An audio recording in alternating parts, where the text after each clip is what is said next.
Park here in downtown Detroit, Michigan, as we get set for Game 2 of a 3-game series between the LA Angels and the Detroit Tigers. A look at the AL wildcard standings, and this is a big game for the Tigers. They have won 5 in a row, and with the Orioles losing already today, with a win tonight, the Tigers could be in a tie for the second wildcard spot in the American League. And hello to everybody. Justin Kutcher alongside Tom Verducci. And Tom, this Tigers team is playing really good baseball as of late, and they have maybe their top pitcher going tonight in the rookie in Michael Fulmer. Well, think about this. Mark Fidrich, Justin Verlander, Michael Fulmer. He may be in that category in terms of Rookie of the Year starting pitchers for Detroit. And you have not seen this guy pitch, you are in for an absolute treat. Mid-90s velocity, 3 wipeout pitches, and he stays in attack mode all game long. Michael Fulmer, to me, is a guy to keep your eye on throughout not just this year, but into the future. 16-4 the Tigers when he takes the ball. He will have to go up against one of the best players, not just in baseball today, but a guy who you might talk about for generations to come in Mike Trout. The numbers are historic. Listen, the Angels are having a down year. You would not know that by watching Mike Trout play. He is, as you said, the gold standard, the best in baseball again. And think about this. He turned 25 this year. One more home run. He hits 25 in a season for the 5th time. The best keeps getting better.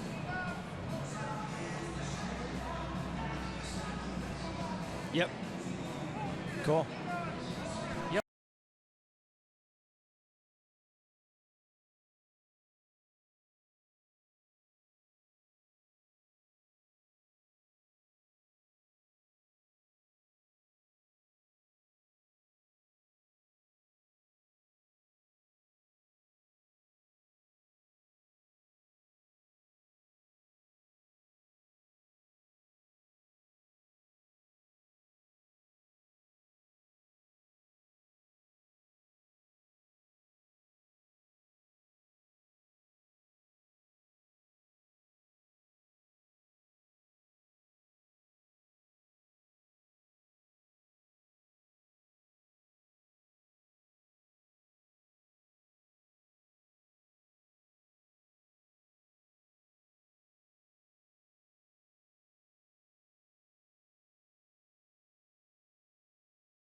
downtown Detroit, Michigan, as we get set for Game 2 of a 3-game series. Welcome to Comerica Park. The LA Angels against the Detroit Tigers. The Tigers won Game 1 last night by a score of 4-2 as we take a look at the American League wildcard standings. And with Baltimore losing earlier today to the Yankees, the Tigers are a half game back. So a win here tonight, and that means they would be in a tie for the second wildcard spot. And hello everybody, Justin Kutcher alongside Tom Verducci. And Tom, this Tigers team is playing really good baseball. They've won 5 in a row, and they hand the ball tonight to their rookie sensation, Michael Fulmer. Well, think about this. Mark Fidrich, Justin Verlander, Michael Fulmer. He could be another Tigers Rookie of the Year starting pitcher. I know this. He's really fun to watch. Mid to upper 90s velocity, 3 wipeout pitches, and attack mode all game long. And I know the Tigers love watching him pitch. When he takes the ball, they're 16-4 this year. He is going to have to go up against one of the top players, not just in the game today in Mike Trout, but maybe one of the top players that we're going to talk about for generations to come. Well, there's no question the Angels are having a down year, but you cannot tell by watching this man play baseball. Brings it every night. He is the gold standard. And think about historic numbers. You see the 24 home runs. Mike turned 25 years old this month. One more home run, it will be 25 home runs for a 5th time. Yeah, the best just keeps getting better. Mike Trout, Miguel Cabrera before the game. Respect between those two guys. And here is the Pepsi starting lineup for the LA Angels. Cole Calhoun will lead things off and play right field. Mike Trout will bat second and center. Albert Pujols, the DH, who's putting together another impressive year, will bat third. CJ Cron at first base will bat cleanup. The shortstop batting fifth is Andrelton Simmons. Jeffrey Marte, the third baseman, will bat sixth.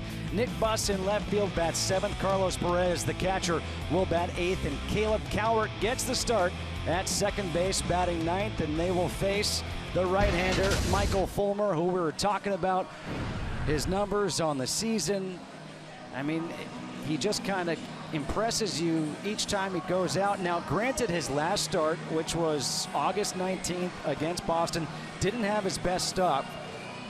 5 2/3, 10 hits, 6 runs, a walk, and a strikeout. But the game before that was a complete game shutout. Yeah, that start against Boston was an anomaly. He only had 2 swings and misses. This is a swing and miss pitcher, whether it's the fastball, the changeup, which really has developed almost overnight into a great pitch, but especially the slider. With 2 strikes, lefties or righties, Fulmer loves that hard slider. And the defense behind Fulmer in the outfield from left to right. Justin Upton, Cameron Maybin, and J.D. Martinez around the horn in the infield. Miguel Cabrera at first, Ian Kinsler at second, Jose Iglesias at short. Iglesias back off the DL tonight. Casey McGee at third, and behind the plate is James McCann. Iglesias, a slick fielding shortstop. That's a treat for you tonight between Iglesias and Andrelton Simmons. Watch that shortstop position. Calhoun steps in. We're all set. And the first pitch fastball misses outside from Fulmer. 268, 12 home runs, 58 RBIs for Calhoun.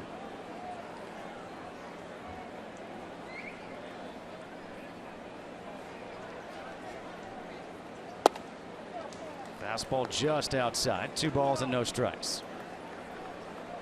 Well, Michael Fulmer likes to dictate pace as a pitcher. Generally works quickly, loves to attack the strike zone. Unusual to see him behind 2-0. Likes to jump ahead on counts.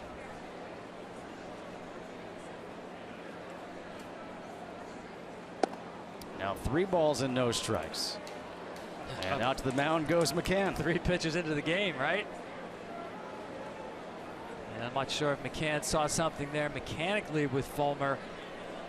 But he is pitching on 7 days of rest. We'll talk about this as the game goes on now that he is well beyond his professional high in innings. The Tigers are going to give him more rest between starts. When you do that, sometimes the command gets a little squirrely. 125 2/3 innings on the season for Fulmer. 3-0 and Calhoun taking all the way, 3-1. On deck, Mike Trout.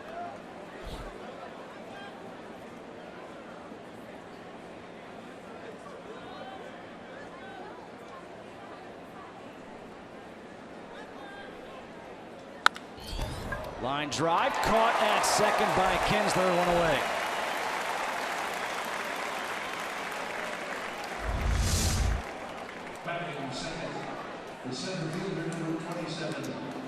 Well, I'm real curious now to see this matchup, Fulmer on Trout, because Fulmer got the better of Mike Trout the first time they hooked up. 3 at-bats, 2 punch-outs, 1 weak ground ball. Mike is terrific at making adjustments, and last time Fulmer featured that fastball up and away to Mike Trout. Right there. First pitch fastball at 96 to Trout. You saw the numbers on him. 314, 24 home runs, 82 RBIs. It's remarkable what this guy is doing at just 25 years old, now behind the count 0-2. And we'll talk about him as you talked about in the open. I mean, this is a guy who, Tom, every time I talk to a former player, a guy who maybe between the ages of 40 and 55, and I say, where does he rank? They say to me, Justin, he is the best I've ever seen. And it wasn't after year 3 or year 4. They said it after year 1. That's how good he is. The 1-2 from Fulmer. You see Michael's still staying upstairs on Mike Trout.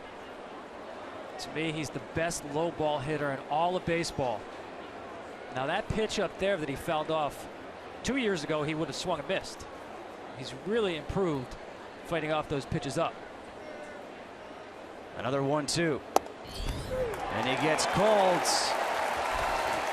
Looking at strike 3. First strikeout for Fulmer. But notice he stayed up in the zone that entire at-bat. Yeah, very similar to a pitch that Fulmer got him on looking the first time they hooked up. Top of the zone fastball.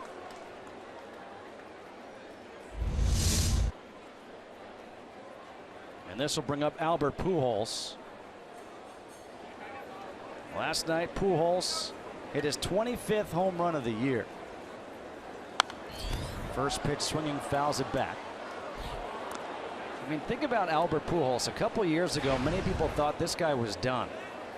Now, granted, his average isn't what it was when he played in St. Louis, but he still has 25 home runs and 101 RBIs, and it's August 27th. See how deep in left field Justin Upton is. Having a conversation with the fans out there in the bleachers for good reason.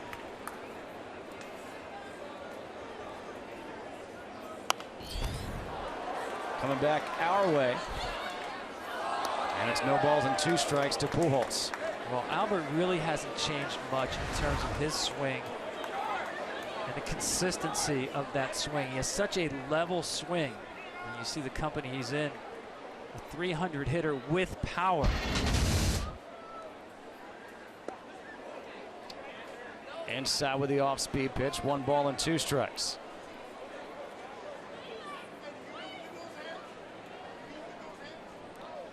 We'd like to welcome those of you who are just watching the Cubs and the Dodgers.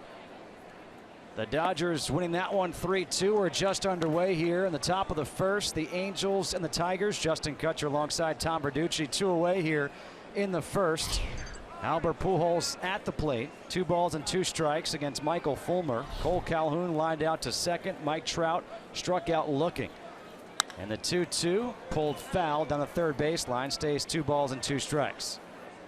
Well, you're getting a look at why Pujols is one of the best 2-strike hitters in all of baseball. That 2-strike slider, which is Fulmer's go-to 2-strike pitch, the chase slider, well, he spit all over that, had no interest in chasing it. And that slider in the zone, he was able to fight off to get to another pitch. Keeps the swing very level through the strike zone. Pulled through the hole on the left side, a 2-out single for Albert Pujols.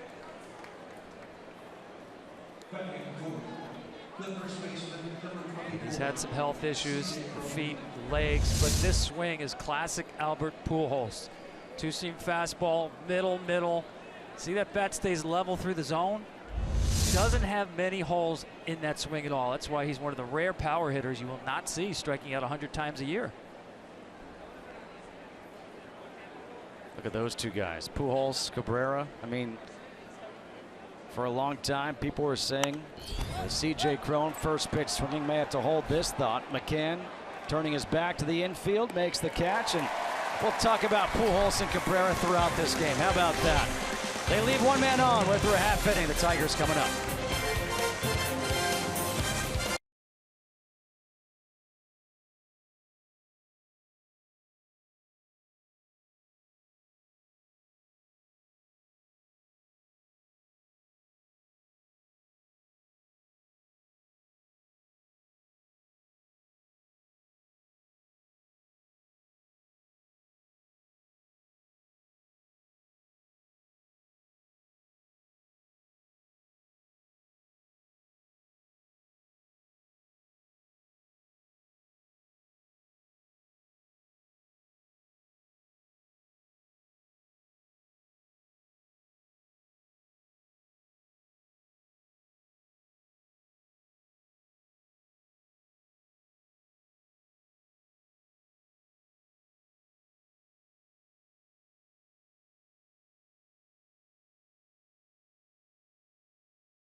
Bottom half of the first, no score, Angels and Tigers.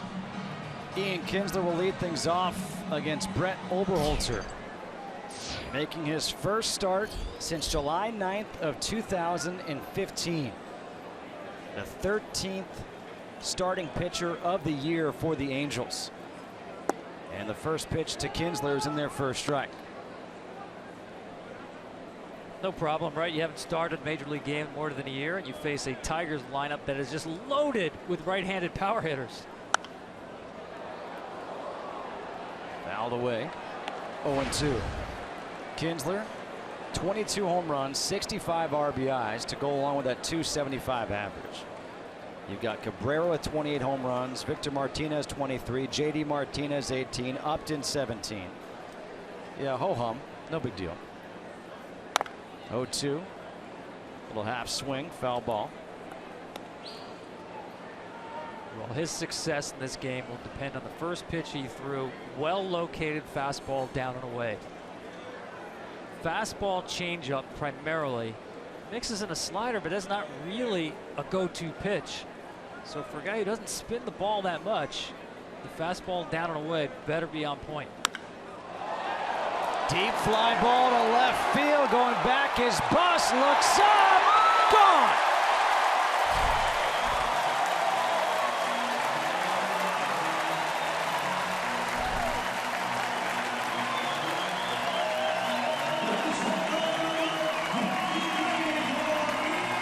What were you saying about the power? Well, listen, if you don't have velocity, this is below average velocity, you can't make mistakes like that. That's 0-2. That ball is supposed to be in off the plate. Instead, it's middle half belt high. If you have velocity, you have more margin for error to get away with a mistake of location. Not against this lineup, not at that velocity. 1-0 Tigers on the 23rd homer of the year for Ian Kinsler.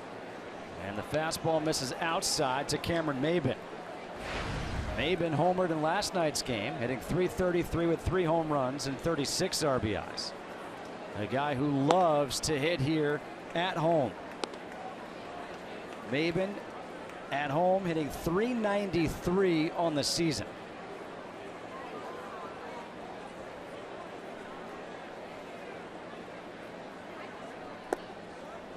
On the outside corner, 2-1.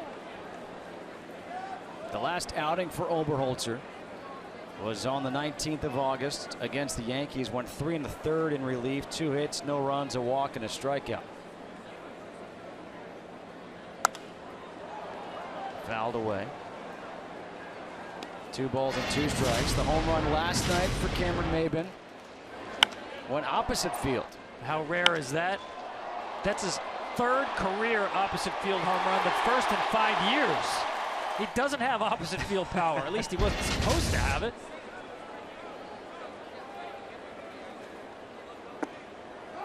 Two able to hold up. Now 3 balls and 2 strikes.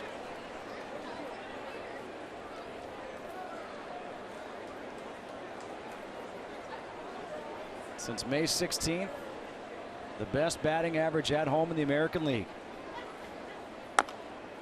Just throws the bat out there to stay alive.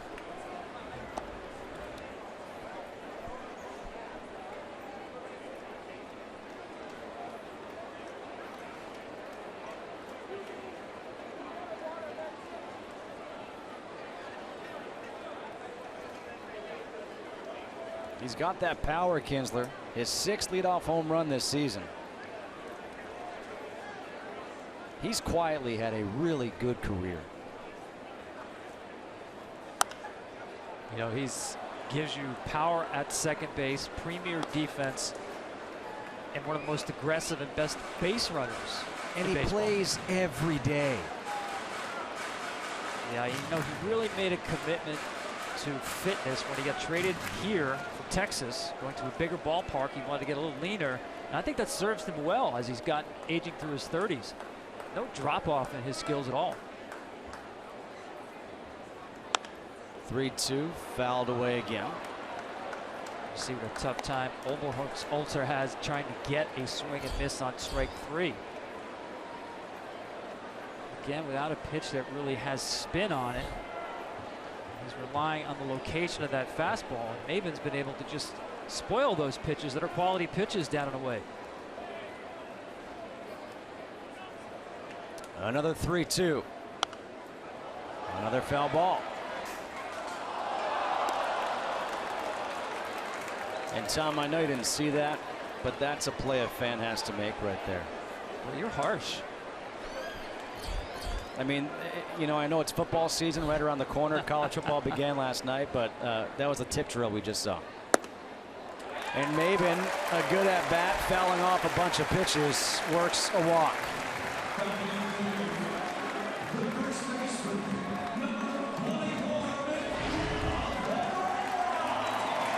So a leadoff home run by Kinsler, now a walk to Maybin. And that brings up the dangerous Miguel Cabrera, who, again, it's like the back of the baseball card. Just pencil him in for 35 and 100. He's got 309, 28, and 80 on the season so far. As reliable as any player in baseball year after year. You know, it's funny. We saw Cabrera and Pujols at first base in the top half of the inning. And you think about Pujols when he came up. Albert Pujols was playing third base in the outfield for the Cardinals because Mark McGwire was at first base. A look over at first base. Maybin gets back. He is a threat to go, 14 of 18 in stolen bases. Well, Miguel Cabrera was a third baseman with the Marlins. He also played the outfield. Think about when he came up in 2003 in the World Series, taking Roger Clemens deep. Yeah, he was just plug and play back then. No growing pains with this guy. Again, a throw over to first base. Yeah, we saw the defense set up, obviously playing him to pull the ball to the left side. But Miggy's so smart. He could be sitting fastball away right here, and he hits the ball to right field as well as a left-handed pull hitter.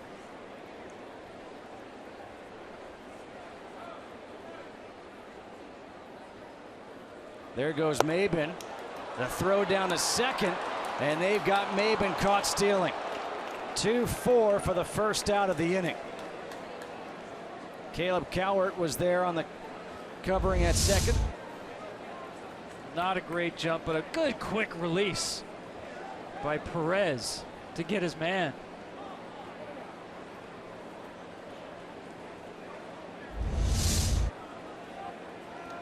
Really good footwork and great transfer. So one away, the 1-0 to Cabrera. And there's a breaking ball in there for a strike, 1-1.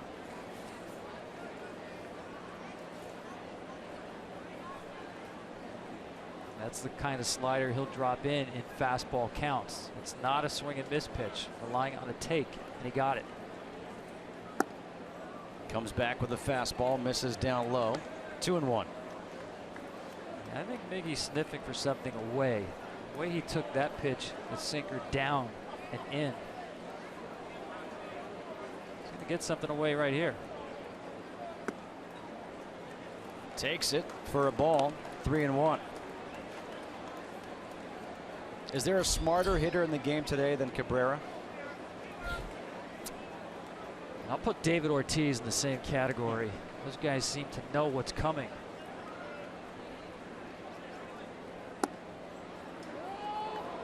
Called for a strike on the inside corner. Cabrera thought he had ball 4. Yeah, again, I think he's looking away. So that ball in to him looks way in.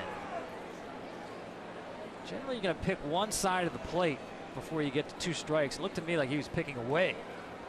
Going back in to surprise him one more time. He tried to shoot it the other way. Yeah, see, that's a whole right side approach he's had throughout this at bat. Well, I'm shocked to see a shift against Cabrera. Well, you know, I know Boston and some other teams do this with guys like Cabrera and Encarnacion, the real power hitters. They'll shift to basically say, we're going to give you a single to right field rather than have him swing for a home run. Turn him into a singles hitter. 3-2 breaking ball, and that is a walk. Second straight walk for Oberholzer as we take a look at the Pepsi lineup here for the Tigers. We've seen the first 3 hitters of Kinsler, Maben, and Cabrera. Now Victor Martinez, the DH, batting cleanup, followed by JD Martinez and Justin Upton. The bottom third, Casey McGee, James McCann, and Jose Iglesias.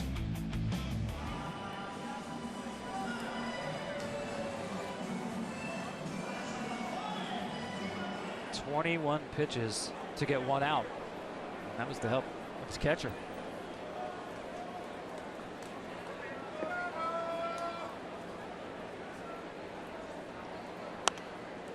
Victor Martinez fouls the first one back.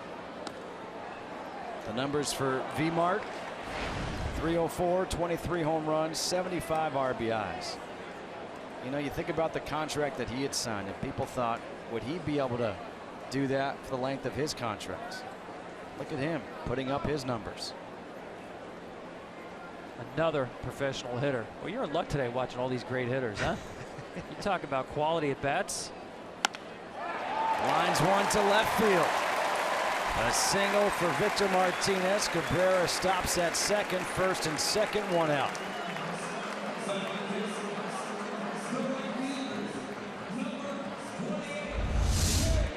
1-0 fastball. Got what he wanted. Actually got what he wanted on the first pitch, too. He just fouled it off. Oberholzer will have to mix in the changeup more. You know, that's really his best secondary pitch. It has been hit hard this year, but he's going to have to mix that in. It doesn't get any easier now with JD Martinez. 319, 18 home runs, 52 RBIs. Had his 14-game hitting streak snapped on Thursday. Went 2 for 4 last night. And there's a first pitch breaking ball in the outside corner for a strike. But since being activated off the DL on August 3rd, all JD Martinez is doing is batting .414. And remember, his first at bat coming off the DL, pinch hitting against Chris Sale, goes deep to straightaway center. In the dirt, gets through the legs of Perez. Everyone holds up. Look at these numbers. Yeah, in the winter when Brad Osmus was making out lineups on cocktail napkins, this is what he envisioned. Now he's got J.D. Martinez back healthy, and the guy on deck, Justin Upton, is hot for the first extended period of the season.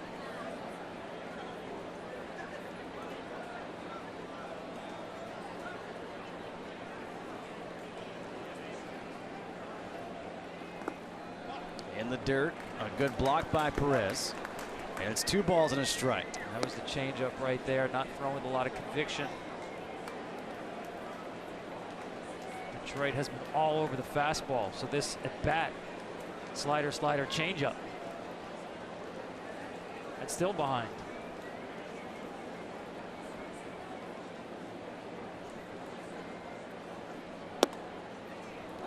Went right back to the changeup. Gets a strike, 2-2.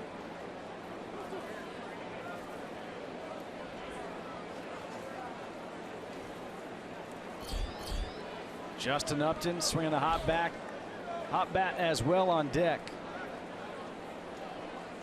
Victor Martinez at first, Miguel Cabrera at second.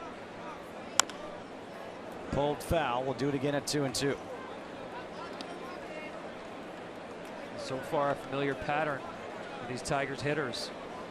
Taking off-speed pitches, hunting fastballs, and no swings and misses. Michael Fulmer already has 1 run of support. Hoping to get a couple more here in the first. The only out of the inning, a caught stealing. In the air, right field, Calhoun on the warning track. Cabrera goes back to the bag to tag. He'll go to third base. Back to first base goes Victor Martinez. And there are 2 outs here in the first.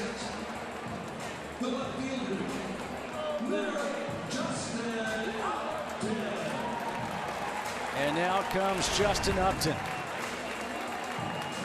17 home runs and 57 RBIs. The average isn't there at 236. But Justin Upton, when he gets hot, he can carry a ball club. And he has been hot in his last 6 games. Hitting .417 with 4 home runs. Including a home run last night. Out in front of that one, 0-1. 30 pitches in the inning for Oberholzer. A guy making his first start since July 9th of 2015. He was claimed off of waivers August 9th from the Philadelphia Phillies.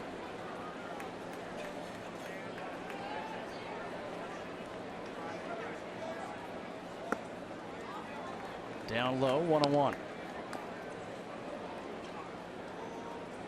This reminds me, like, you know when your phone starts acting weird, what do? You turn it off, right? And then restart it again? Yep. That's what they did with Justin. They turned him off for 3 days. You're not playing for 3 days. Mental break. Been red hot since he came back. Ground ball to shortstop. Simmons will go to second for the easy out, and that will do it. 1 run, a leadoff homer by Kinsler. We're through 1. It's 1-0 Tigers.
That solo home run leading off the bottom half of the first gives the Tigers that 1-0 lead. Now Andrelton Simmons will lead off here in the second against Fulmer. Shows bunt, pulls it back, takes the pitch for a strike.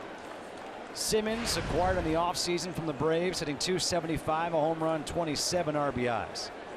A guy who's known for his glove. His manager Mike Scioscia says, I see now why he is the best defensive shortstop in all of baseball. In the air to straightaway center, easy play for Maben, one away. College football is back on FS1. It all kicks off with a special Friday night edition when Heisman hopeful Christian McCaffrey leads 8th-ranked Stanford against K-State. It all begins Friday, 8 Eastern on FS1.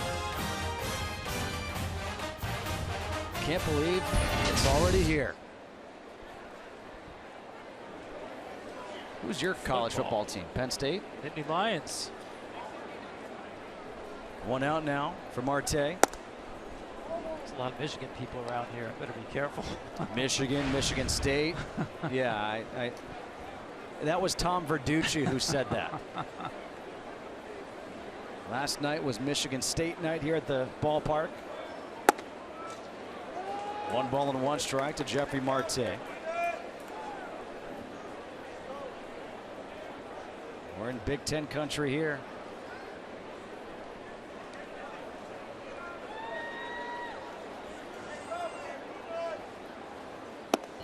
You know what, though? It's clearly baseball season in Michigan because this Tigers team has played itself back, not just into the wild card. You mentioned at the top an opportunity to tie for the second wild card. They're back in the division race after Cleveland had opened up a lot of daylight in front of them. And the reason they've done it, starting pitching.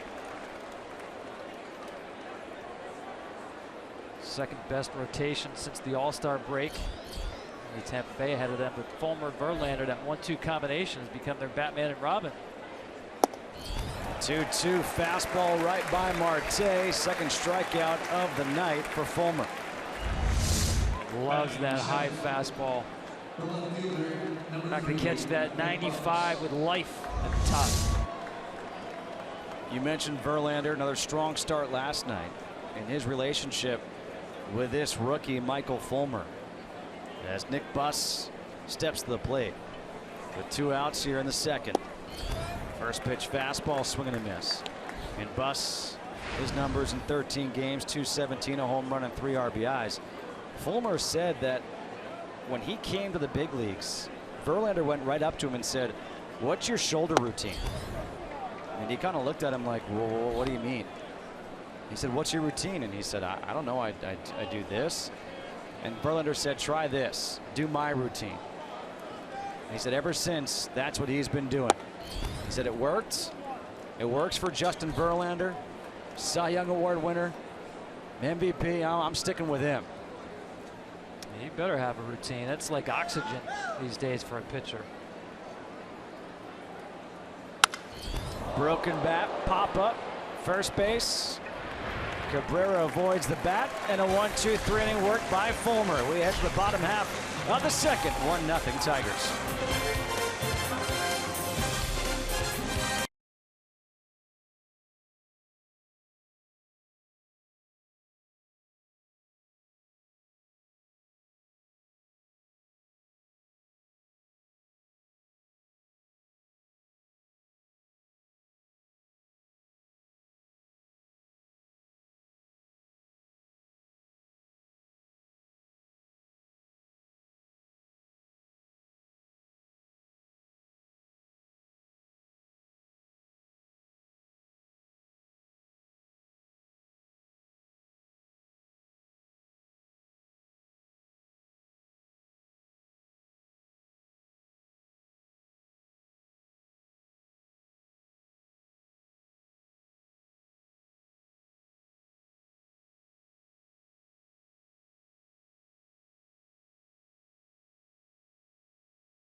The Lincoln Motor Company and Mr. Verducci. You know, Detroit, some people call it Motor City, right? You knew that. We stick with the car theme. Mileage may vary. I meant that in terms of Oberholzer. His season high pitches is 64. He's about halfway there already. Whoa. For the Tigers, obviously, it's a muscle car offense. I mean, this team is on pace to have its second highest home run total in franchise history. There's just so much power in this lineup, and you saw it the very first batter. 1 ball, 1 strike to Casey McGee, and he shoots one through that vacated hole, and McGee has a leadoff single.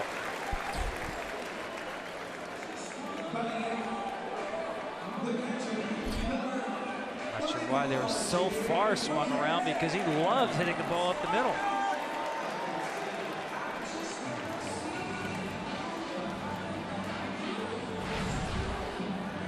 James McCann, the starting catcher, hitting .225, 11 home runs, and 42 RBIs.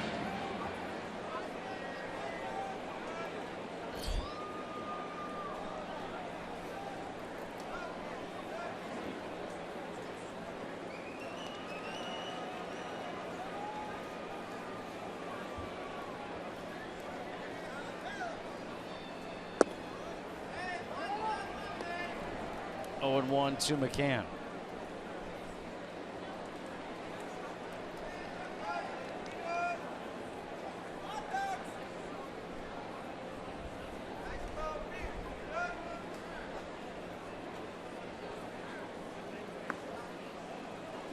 One ball and 1 strike. The Angels originally had Yolis Chacin set to start this game. They switched to give the ball to Oberholzer, essentially because they want to find out if he's part of their rotation depth going forward. He has pitched out of the bullpen for them this year. In the past, plenty of experience starting the Houston Astros primarily.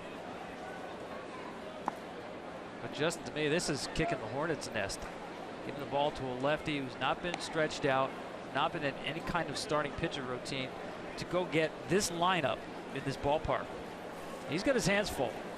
Timeout. You were making a play on Motor City. Did you say like Hornet's Nest because I live in Charlotte? I mean, what's going on? I'm not that good. Is that where you live? Is that Big Ten country? No, it's NASCAR country.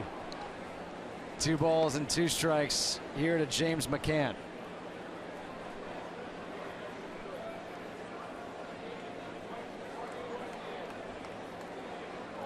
The 13th starting pitcher of the season. Still got a month to go.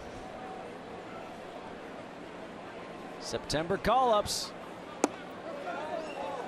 Missing inside. Now 3 balls and 2 strikes. But you know, that's today's game. You talk about teams going through starting pitching. The Dodgers actually have used 14, and there they are in first place. Last year, there were a record number of starting pitchers, 313. It's an average of a little more than 10 per team.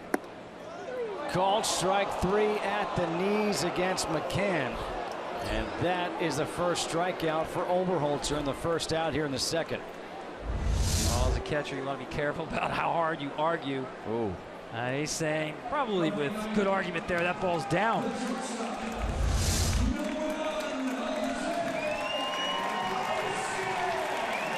A nice hand here for Jose Iglesias, just activated off the DL. Out since August 12th with a left hamstring strain.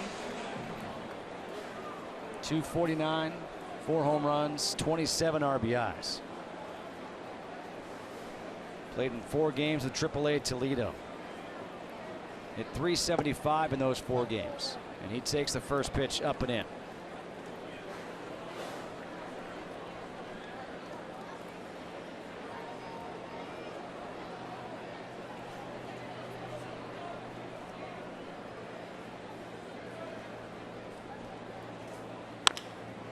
Ground ball, third base. Marte to second for 1. Over to first, not in time. Iglesias beats it out.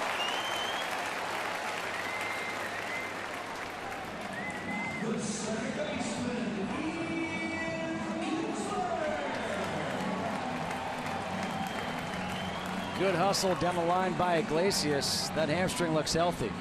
Well, too tough to turn to on Iglesias. He gets out of the box from the right side as well as any hitter. You also have Caleb Coward playing second base, natural third baseman.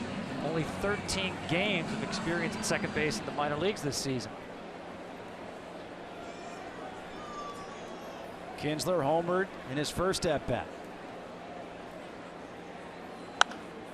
Shoots one foul. Our greater coverage of baseball presented by T-Mobile was the 6th leadoff home run this season. And the 38th of the career for Ian Kinsler. He still has some room to go before he catches up to Ricky Henderson.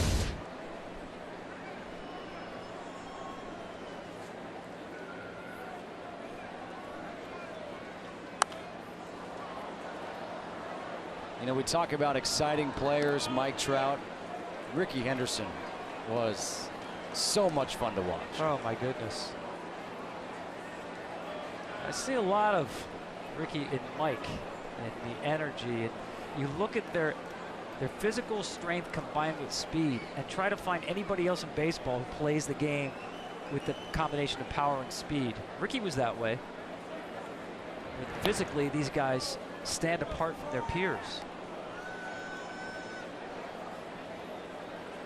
Ricky was one of my favorites covering him. One of my favorite stories, and there's a million of them about Ricky. I once did a story on him when he was playing in Newark, independent baseball at the age of 43. He was paying more in rent in New York than what the Newark Bears were paying him. So he is literally playing baseball, basically paying to play baseball. He wasn't making money playing baseball. And why did he do it? Because he loved it. And that's the same with this guy right here, Mike Trout. And I asked Mike Scioscia this today. I said, I've never seen it, but I haven't seen every game the way that you have. Have you ever seen Mike Trout take a game off, an inning off, and a bat off? He said, I've never seen him take a pitch off, ever. It's awesome. Right back up the middle, but right there is Coward, and he'll run to the bag and step on it himself. We head to the third. It's 1-0 Detroit over LA.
America Park in Detroit. It's 1-0 Tigers over the Angels. Carlos Perez, Caleb Coward, and Cole Calhoun to face Michael Fulmer. Perez, the catcher tonight for the Angels. And he takes the first pitch fastball up high for ball one. 218, 5 home runs, 27 RBIs in 72 games. Good pitch there, first strike, 1-1. You know, he loves that combo where he'll come out with a fastball and back it up with a high slider. There's another one. You know, typically pitchers want to have that slider dive down and away out of the strike zone, but he likes keeping the slider on the same plane as the four-seam fastball and then having it break late. Popped up into the seats, first base side, 2-2.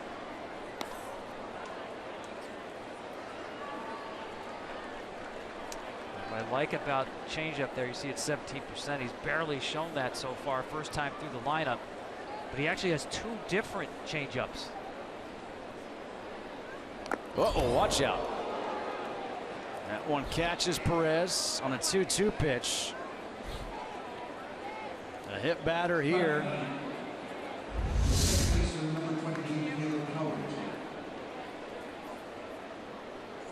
Just on the elbow.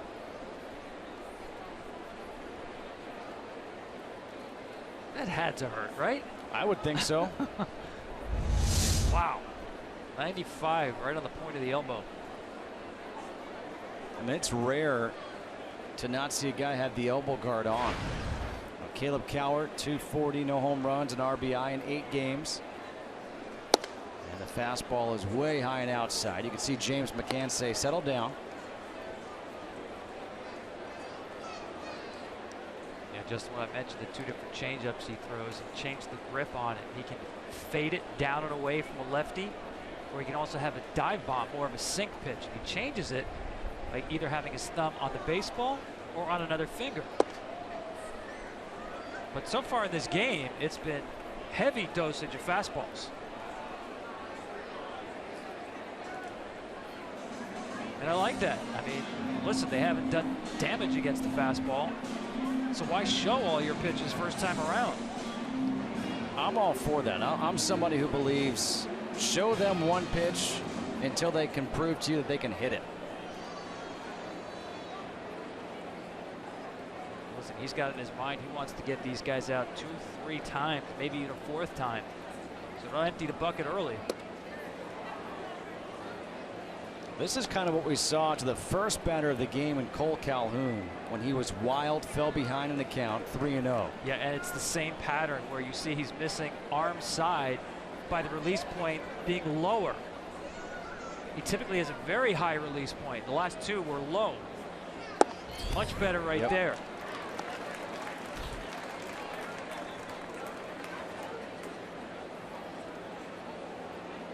3 balls and 1 strike here to Cowart, the 9-hole hitter with Cole Calhoun on deck.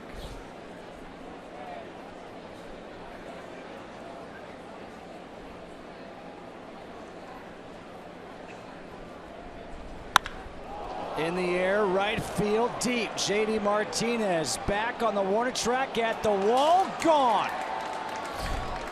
A 2-run shot by Caleb Cowart, and that is his first home run.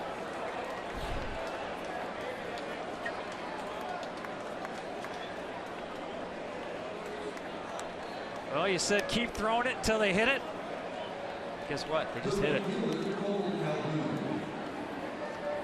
That one a little lower octane at 93. Fastball count, fastball middle becomes a souvenir.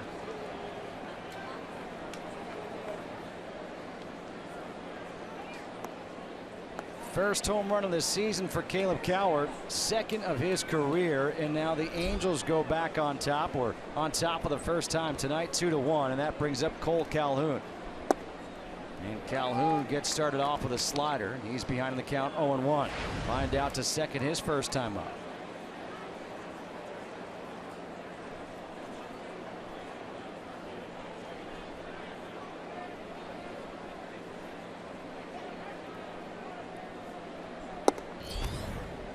Up high, 1 ball and 1 strike.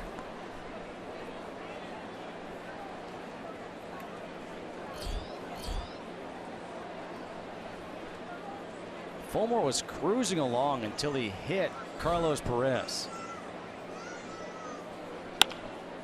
Line drive into right center field. A single for Calhoun. And a runner on first now for Mike Trout.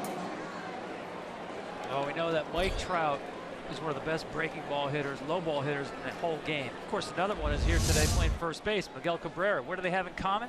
Seems like not much. Mike with a more upright stance. At ball release, much higher leg kick than Miguel Cabrera. But watch when their foot goes down. This is what counts, folks. Are you in position when you're about to swing the bat, when you're fully loaded? And look how very similar they are with the foot down. The balance is terrific. To be a good breaking ball hitter, it's about having balance, getting into that position early. You hear a lot of hitters talk about getting my foot down on time. These guys do it time and time again, as well as anybody in baseball. Very rarely will you see Trout or Cabrera out front where the top hand comes off the bat on anything off speed, because their balance is so good. You want numbers? Not just my opinion. Best curveball hitters in all of baseball. About balance, getting that foot down, getting into the loaded position on time every time. Well, here is Trout. Struck out looking his first time up. Faced a bevy of high fastballs in that first at bat. And the slider misses outside for ball one. Fulmer faced these Angels back on June 1st. Went 7 2/3. 2 hits, no runs. He's given up 3 hits so far, 2 hits in the inning.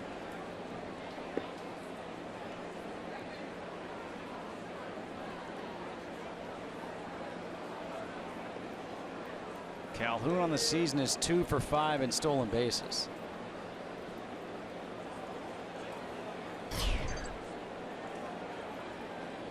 We are at Comerica Park in Detroit. Justin Kutcher alongside Tom Verducci, top of the third. The Angels have taken a lead here in the third inning on a 2-run home run by Caleb Coward, his first home run of the year. Ian Kinsler had a leadoff home run for the Tigers. And now Mike Trout takes the off-speed pitch for a strike. 1-1. That's the changeup. That's the one where he sinks it down. He'll also throw the fade one down and into right-handers. And look how Mike is hitting to the opposite field this year. Well over 400 career high. Yeah, no shift against Trout.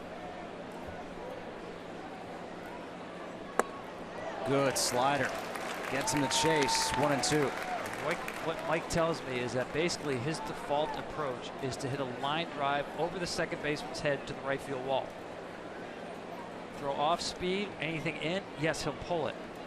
He essentially wants to let the ball travel enough so that your best bullet he's going to hit over the second baseman's head, and that's why you have to defend him straight up.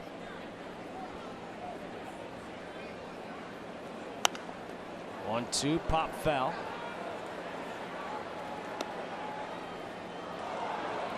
Just missing those fastballs up. Isn't it rare, though, for a right-handed hitter to be as good of a low ball hitter as Trout is? Yeah, the only one I can really think of was Mark McGwire. Exactly. You could not throw the ball low enough to Mark McGwire. And McGwire, he even said he thinks he was such a good low ball hitter because golf was his first sport. Well, you can tell by a practice swing where a hitter likes the ball. You watch Mike. He takes a warm-up swing. It's almost like a golf swing. His practice swing when he's on deck before he gets in the box is like he's, hitting a 6-iron. Albert Pujols on deck, the exact opposite. With that flat stroke, he likes the ball up. 2-2 is low and outside. Now 3 balls and 2 strikes. Nobody out here in the third. 2 runs already in. Calhoun on at first. 20th pitch of the inning coming up. Yeah, I would not send Calhoun right here. Too much swing and miss possibly in play. He is not going. The 3-2 sliders outside. And that's the first walk of the night issued by Fulmer. And last night, Albert Pujols against Justin Verlander in the first inning. Went deep for his 25th home run of the year. And now he'll come up with runners on at first and second.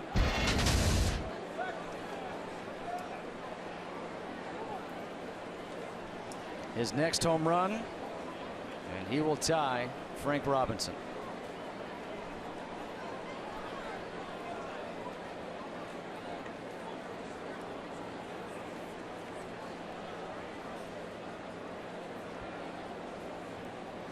Pujols singled in the first.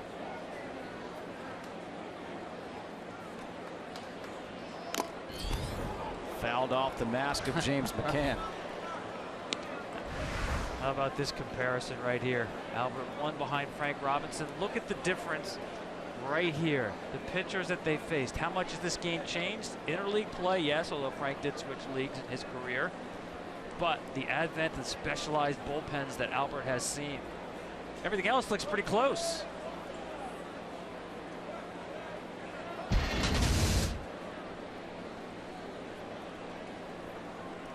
Well, this is a real test right now for Fulmer.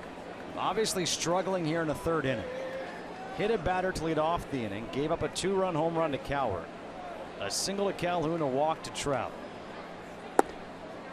1 ball, 1 strike to Pujols. And when you speak to people about Fulmer, what they talk about is his poise, his maturity, how he doesn't panic. Well, this is a moment where he is certainly being tested. Well, I know he's better off throwing that fastball down to Albert than up. He gets it up. Pujols gets it out. Upton at the wall, makes the catch. The throw comes into second. Calhoun tagged up, and Upton just saved a home run.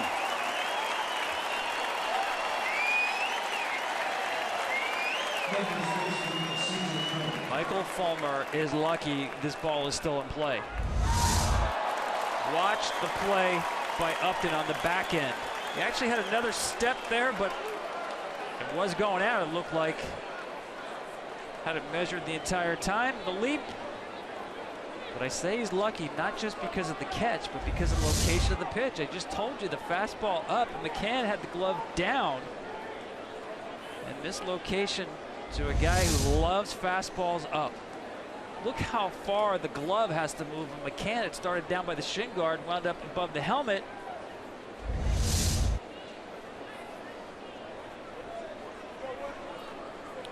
Well, now what you're looking for if you're Fulmer is you just caught a break. That ball stayed in the yard. You've got runners on the corners. One more pitch and you're out of the inning. Line drive off the glove of Kinsler into right field. That will score Calhoun. It's now 3-1. RBI single for C.J. Cron.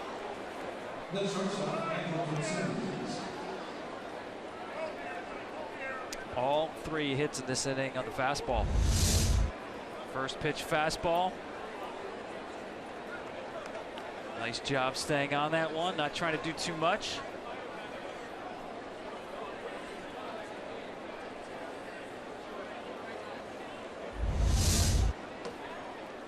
Just out of the reach of Kinsler. I'd be surprised first pitch fastball right here to Simmons.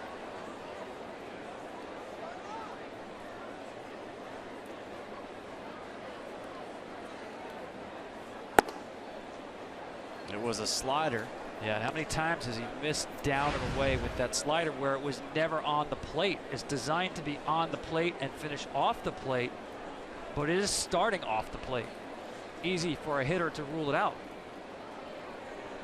Just looks like he's overthrowing.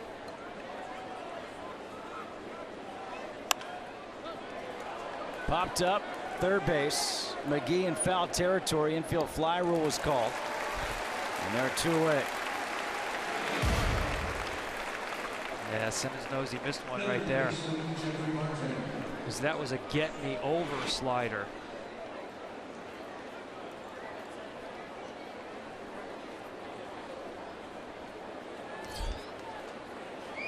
Two outs now for Jeffrey Marte.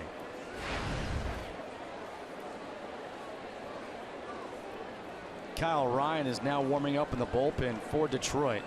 The the left-hander, here in the third inning. Again, the importance of this game for the Tigers is that with a win, they would move into a tie for that second wild card spot in the American League with the Orioles, who lost earlier today to the Yankees. You know, it's not just the standings too, Justin. I think it's what Brad Ausmus is seeing is the labor that's involved in the way that Fulmer is throwing. The guy, as we mentioned at the top, beyond his professional high in innings, will be pitching in September for the first time in his life. The gas tank's getting empty. Little jam shot. Iglesias on the outfield grass will make the catch, and that'll do it. But 3 runs in the inning, including a 2-run shot by Cowart. It's now 3-1 Angels.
Now 3-1, Caleb Cowart with a 2-run shot.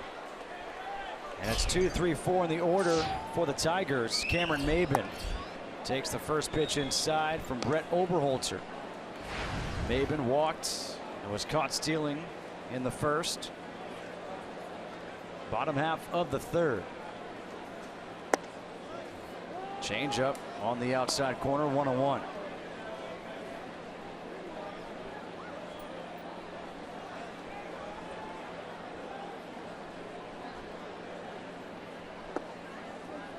Missing inside, 2 balls and a strike.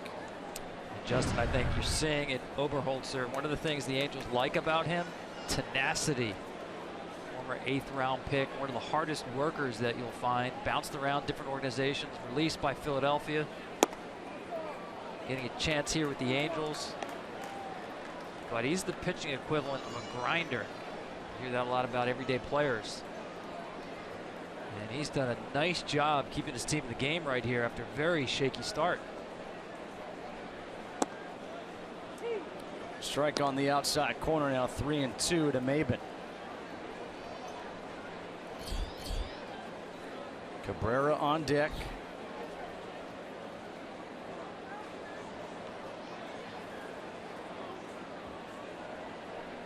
The payoff pitch got him swinging. Second strikeout for Oberholzer. First out here in the third. Time for a game break. Let's check in with Chris Myers in LA.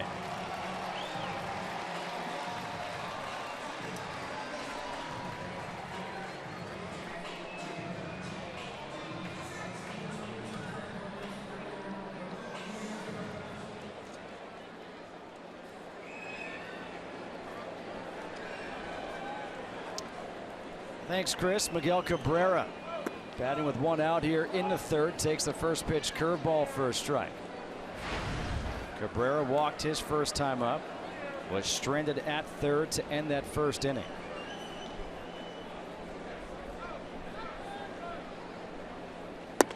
What a story the Royals have become.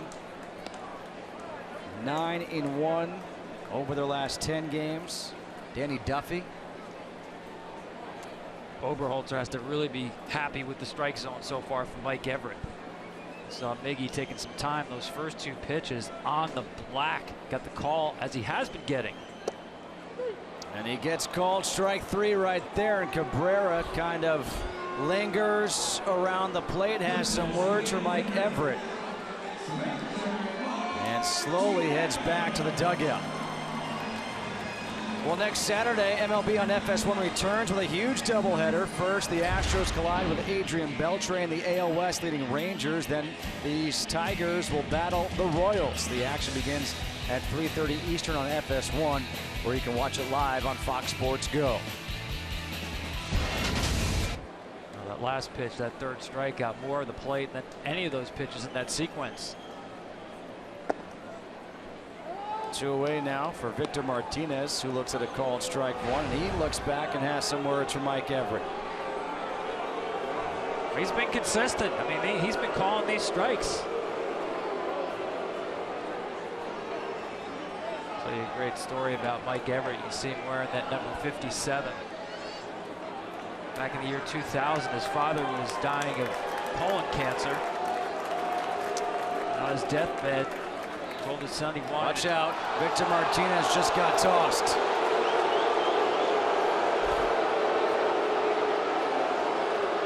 Yeah, he gave him his hearing, and that hearing went on too long. It was time to play baseball. It just went too far with the argument.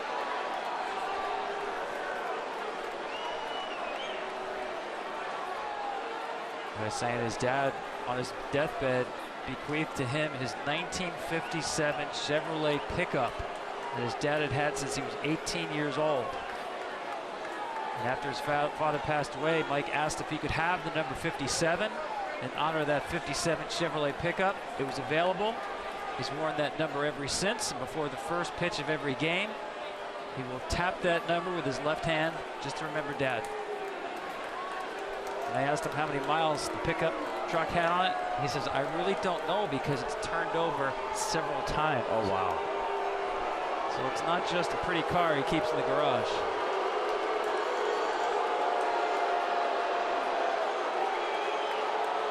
Now Osman is trying to hold Victor Martinez back. Yeah, this is unusual to see Victor, A, argue, B, be this animated about it.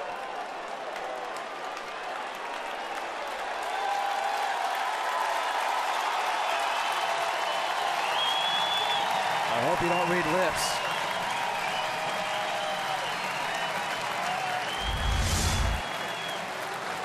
Now here's the pitch that drew the ire.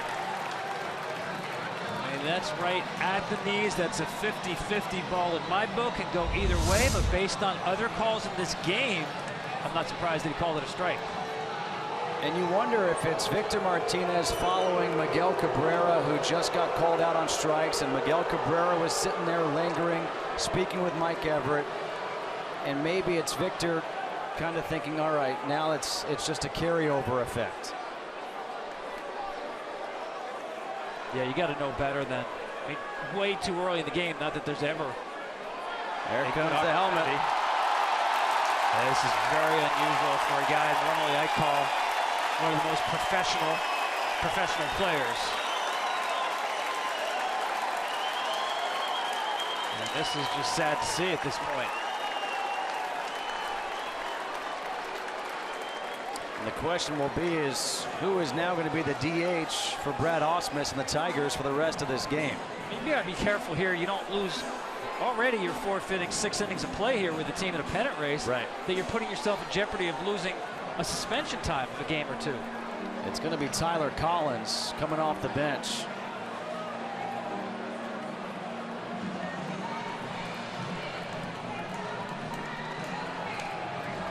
And this is a big drop-off. I mean, you go from having Victor Martinez, who's 304 with 23 home runs, to Tyler Collins, who's 210 with 4 home runs and 12 RBIs on the season.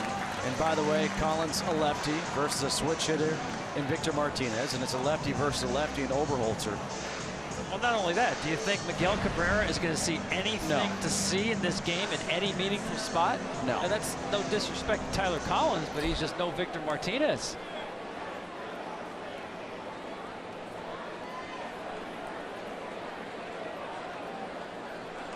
No balls, 1 strike. Tyler Collins now at the plate after the ejection to Victor Martinez. And Collins takes the pitch down low, and the mock cheer by the crowd here at Comerica Park.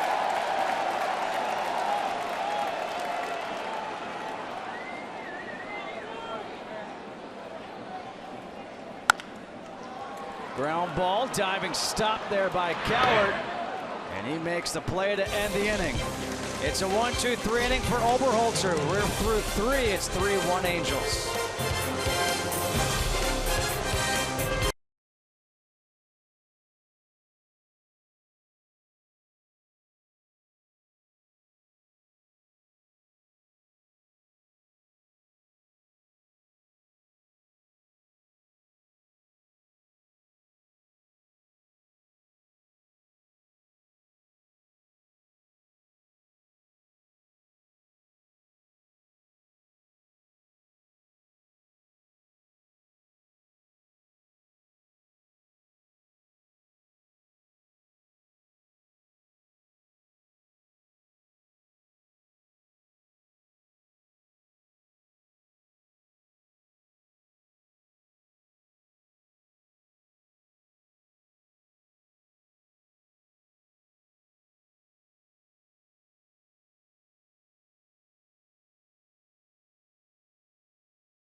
Angels lead the Tigers.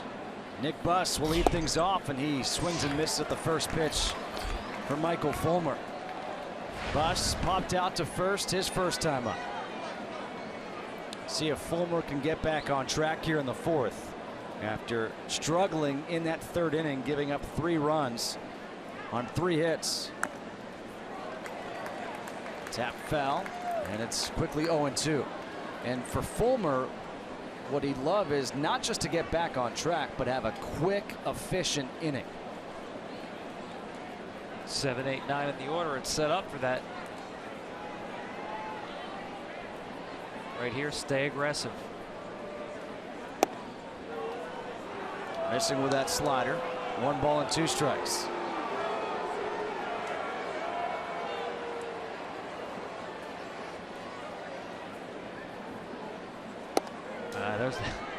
Again, that's another time we saw him. That was a changeup there where that arm dropped. Has not had consistency with the release point in this game. See the reminder from James McCann. Stay on the line. In the air, right center field, Maben. He's got a beat on it, makes the catch, 1 away. Fulmer's got great stuff, but to me, his mechanics have a couple of red flags in here. I want you to watch, first of all, his elbow is going to get higher than his shoulder, which is a no-no. But look when his foot lands. The ball is not yet loaded. In other words, it's not already at the highest point before it comes forward. That's a late load. That puts tremendous strain on the shoulder and the elbow. And throwing also the point that he throws across his body. So as a starting pitcher, he's got 3 things working against him in terms of long-term sustainability. Obviously it's working. You don't want to change anything that's working. But mechanically, there are some issues here that you have to keep an eye on going forward. Line drive to right field. Opposite field base hit for Carlos Perez. Justin, I know some organizations that will not draft a pitcher if they see that that ball is not fully loaded when that front foot lands. It's something that you can correct, but it's difficult to correct. It's not something you just go to a bullpen session and say, okay, I'm going to throw differently today. That requires a ton of work. And John Smoltz did that. It took him an entire offseason of going through drills. Inside, and that hits Caleb Cowart, the second hit batter of the night for Michael Fulmer.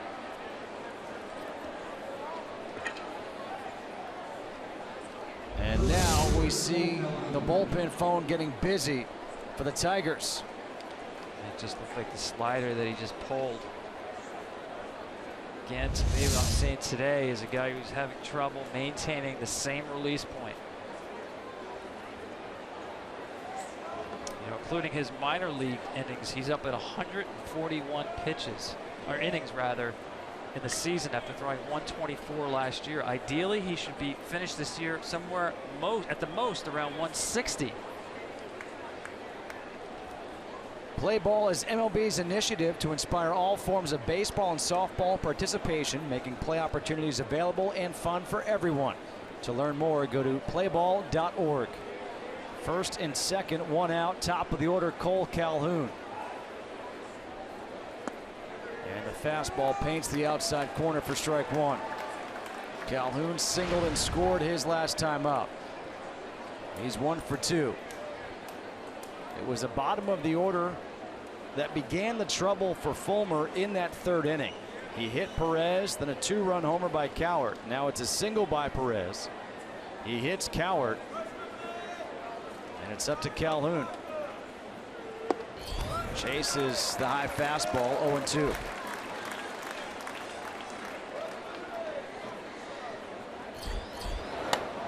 Kyle Ryan back up in the bullpen for Detroit. So we saw Julius Chacin up in the pen for the Angels, and now Ryan up in the pen for the Tigers.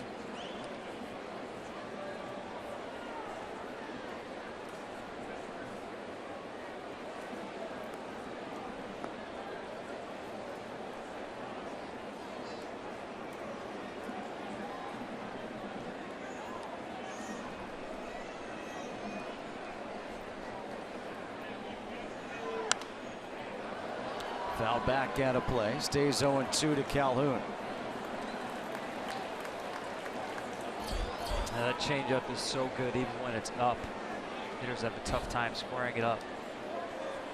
Batting average on Michael's changeup this year, 113 with no home runs.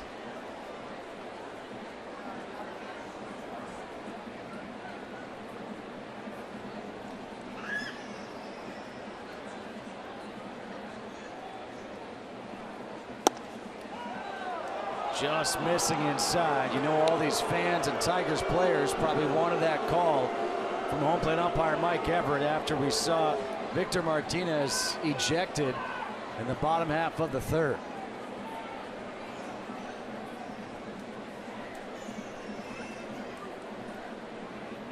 One and 2 the count here to Calhoun with 1 out in the 4th. See if he fades the changeup right here. Oh, he came back from the heater. 96 gets strikeout number 3, out number 2 here in the 4th. But what a difference when Michael Fulmer gets on top of that fastball. But now he's got to be careful with Mike Trout, especially in terms of first pitch fastballs. I said at the top, this is the best who keeps getting better. Check this out, Justin. Look at what he's done on first pitches. Mike used to be a guy who never liked to swing, rarely swung at first pitches. What he told me was, I wound up getting behind 0-1 so many times, it felt like I was climbing out of a hole way too often. Still selective first pitches, not just going up there hacking, but much more aggressive early in the count. Yeah, good decision to throw the slider.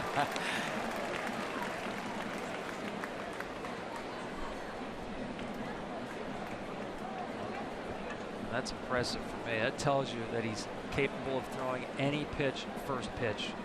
Fastball, slider, changeup.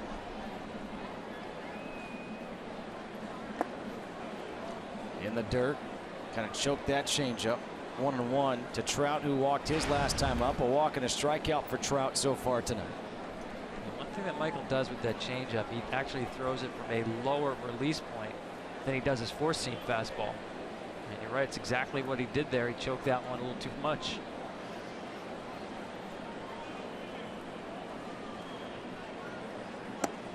Comes back with a changeup.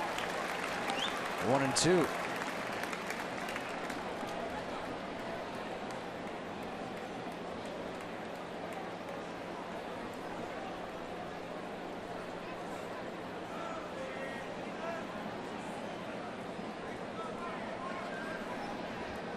Top of the fourth, 3-1 Angels on top, threatening here with runners on first and second. Fastball is high and outside, 2-2.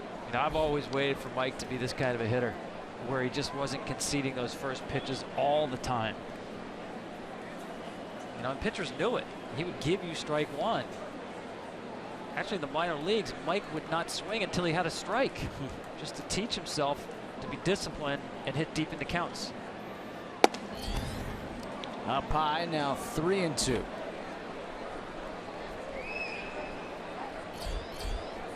Pujols on deck, who flew out to the wall his last time up when Justin Upton took a home run away from him. Runners will be off with the pitch. There they go. The 3-2 is spoiled foul. And maybe that was ball four. But just protecting. Yeah, that was. You're right. But that's a better slider where it was on the plate and wound up off the plate.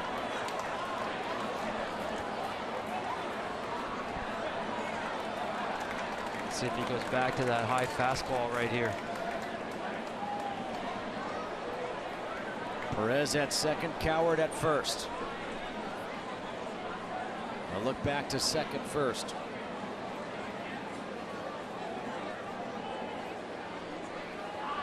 .75 pitches for Fulmer. I'm not a big pitch count guy, but the last two innings have been stressful innings for Fulmer. There they go. The 3-2 called strike three.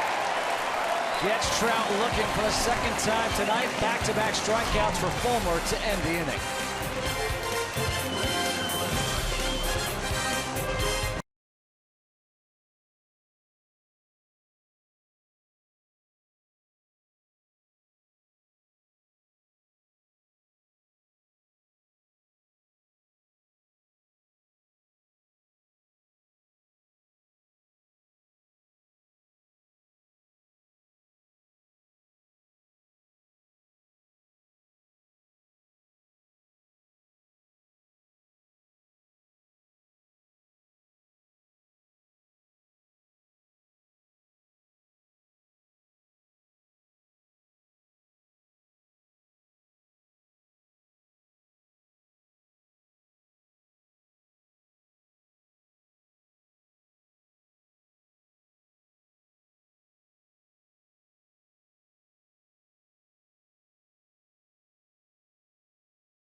Dugout for the Tigers. His team trails 3-1, bottom of the fourth inning. A new pitcher on the hill for the Angels. It is Yoli Chacin, who was scheduled to start this game.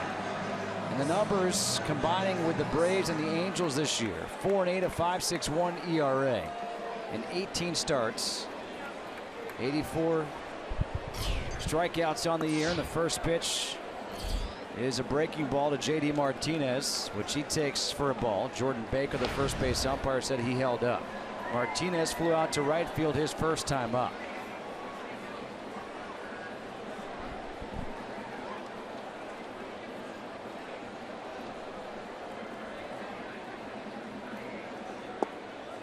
Breaking ball in there, first strike, 1-1.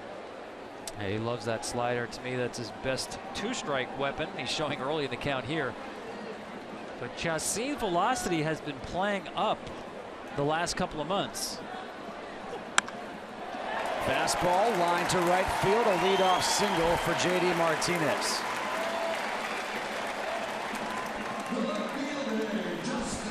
The Tigers play here in beautiful Comerica Park.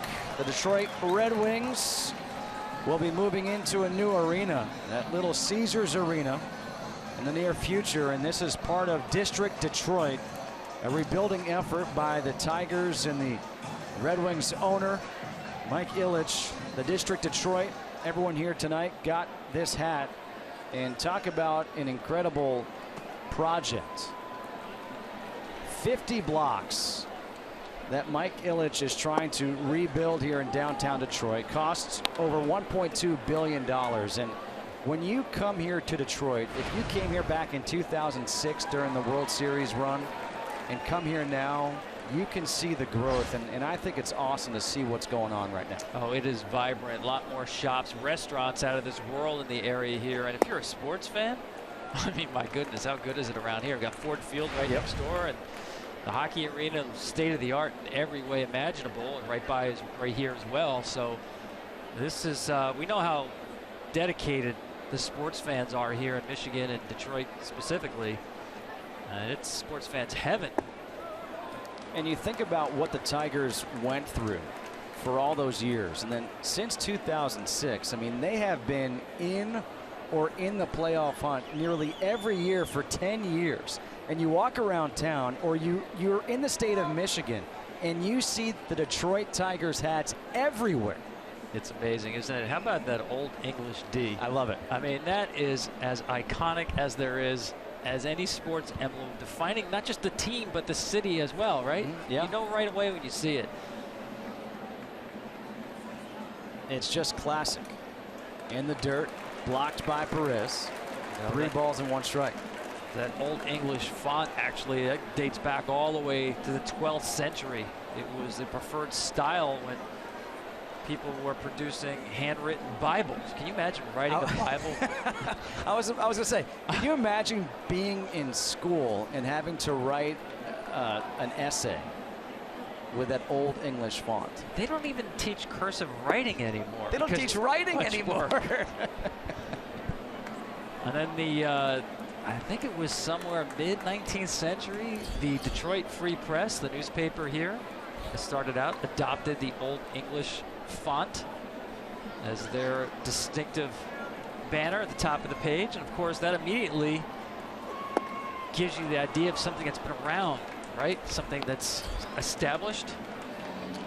A strikeout for Justin Upton, 1 away here in the 4th, brings us to a game break. Let's go back to LA and check in with Chris Myers.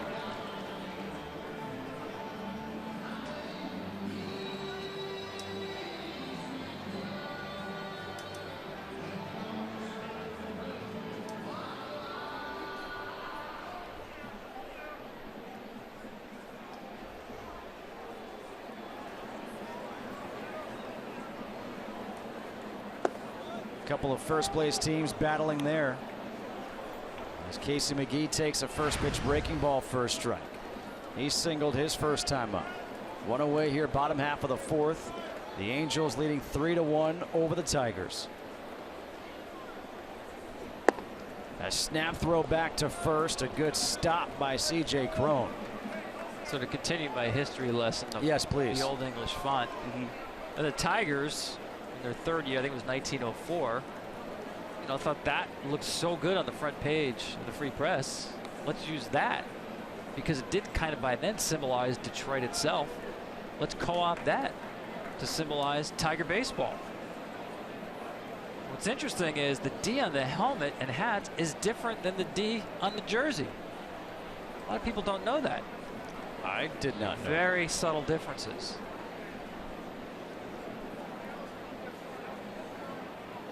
I know what you're thinking. How could that be possible? Why would you do that? No, Because- I'm sure it's possible. I'm thinking, how the heck do you know this? Well, really, it was after, I think it was after 45 or somewhere in the 40s when they went to the D on the uniform, D in the cap. Well, they had different manufacturers. And let's face it, it didn't actually have the kind of precise technology in manufacturing back then. So the uniform maker with the felt that they used to produce those Ds was a little bit different than the hat maker with the embroidery on the hat. It's like one of those puzzles. You ever see those So cartoons? is one in Old English, courtesy of 1 year, and They're Old both English? Old English. I'm not sure if one is older, but they're both Old English. It's like your handwriting and my handwriting, right? Subtle differences. Both cursive. Signatures. No, I write in block letters now. No You- cursive. You didn't learn penmanship at Oh school? no, my penmanship was great, but I think freshman year in high school I switched to block letters. But I still signed my signature. As the runner goes 3-2 in the air, center field. Trout coming in. He'll have to play this one on the bounce. And it's a single for McGee. First and second, one out. As we're getting a penmanship lesson here on the old D. Well, that was a great deke by Mike Trout. Watch him. He's going to make J.D. Martinez pick him up in center field. Where's the ball? He's going to see Mike Trout, and Mike's going to put his glove up like, I got it. So J.D.'s not even thinking about going to third. I'm not sure he could have made it anyway.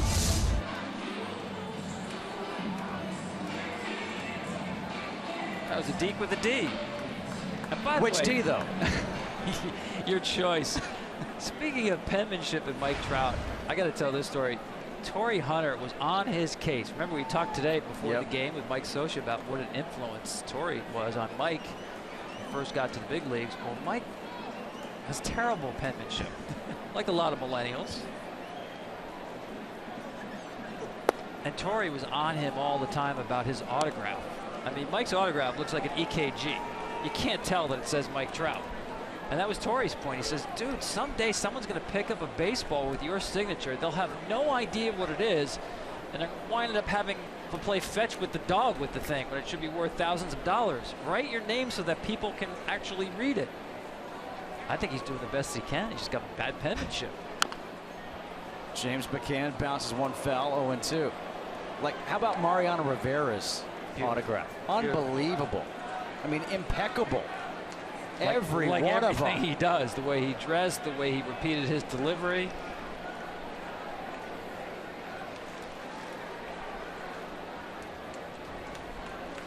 No balls, 2 strikes here to McCann, 1 out. Bottom half of the 4th inning. Hope you're enjoying this history lesson on the old D. Little pop up, center field again. Trout, this time he's got a beat on it. Not deking anybody. 2 away. MLB.TV Premium, the #1 live streaming sports service, delivers everything you have come to expect and more. Watch every out-of-market game live in HD on over 400 supported devices. Includes a free subscription to AT Premium, the #1 app for live baseball.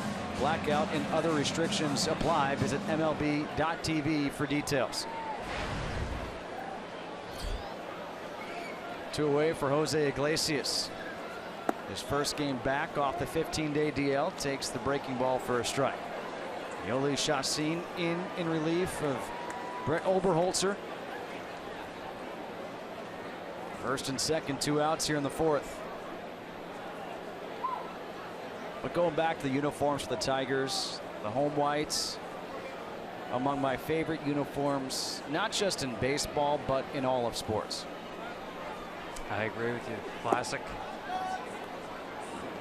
I think you go with this, the Yankee pinstripes, the traditional Red Sox home uniforms, and the Dodgers home uniforms. Those are my favorite ones. You left out the 1980s Astros. On purpose. Yeah.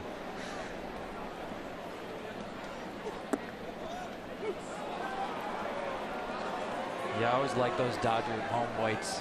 For some reason, the Dodger white looks whiter. Yes, it does. Than white. 1 ball, 2 strikes to Iglesias.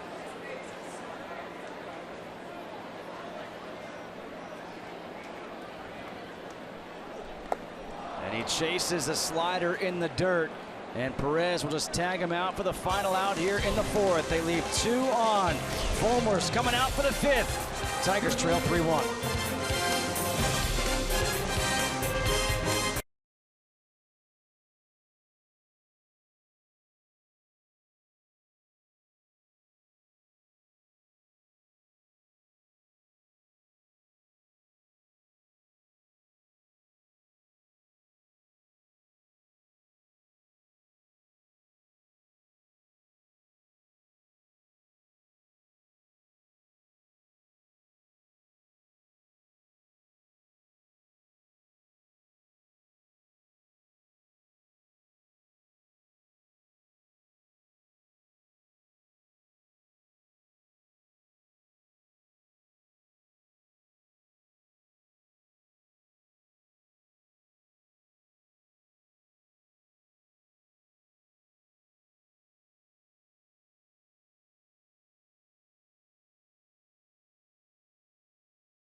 Albert Pujols will lead things off against Michael Fulmer. 1 for 2 on the night. And Fulmer starts him off with a changeup. Last time up, Pujols flew out to the wall. A leaping catch by Justin Upton out there in left field. Fastball. Actually, maybe a changeup that floated up high. Yeah, that was just a slider that just didn't do anything. Albert has timed his fastball from the get-go tonight. Looks like he's got him off that pitch. Changeup, slider, slider. And neither slider has had any real sharpness to it. Any tilt. Back to the change. 3 balls and 1 strike to Pujols with C.J. Cron on deck. That's got to be unnerving for Michael Fulmer. The way that Albert has been on time on the heater and has not been fooled on any of the secondary pitches. You mean like that? He just missed that one. Albert loves hitting here at Comerica Park. 421 games. How about PNC Park? How about Qualcomm Stadium on the list? Well, that's just 9 games. That seems like ages ago, doesn't it? PNC Park. How about Olympic Stadium in Montreal? 3-2, ripped to center field, but Maben is there for the first out here in the 5th. Those high fastballs are like catnip to Albert. I know that's out of the strike zone, but he loves the ball up there.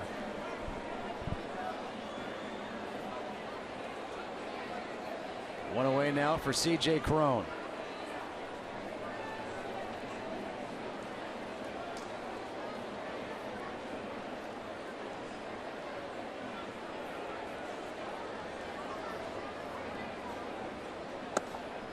You know, Justin, I once went to one of Albert's workouts in the off season in his Missouri home, had this batting cage, and he set the tee up so that the ball was higher than the strike zone.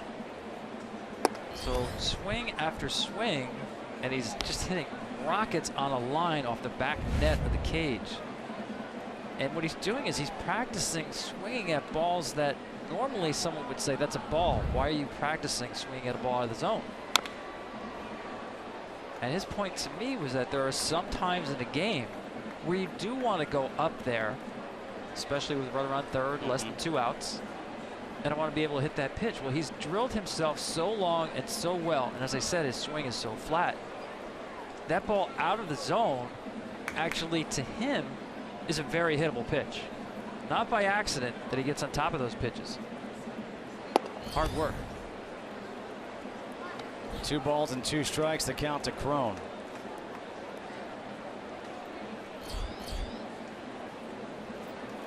You don't put together a career that Albert Pujols has put together without hard work.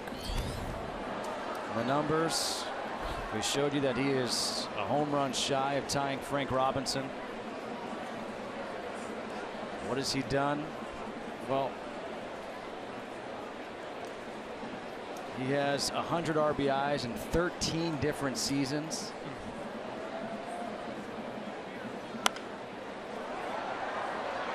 Pop foul out of play. It's one of the great game faces that he has, Albert Pujols, and he's got that on if you see it 3-4 hours before the game in terms of his pregame work. That face right there doesn't change much as soon as he arrives at the ballpark. Line drive, third base, caught by McGee. 2 away here in the 5th. Hector Santiago, his former teammate, is an avid collector of autographs, has thousands of autographed jerseys and balls. He played with Albert Pujols, and it took him 2 years to work up the courage to go up to his teammate to get his teammate's autograph. Well, I said, why did it take so long? Ask you. And he said, well, Albert's always kind of busy, and he always looks kind of serious. A man at work.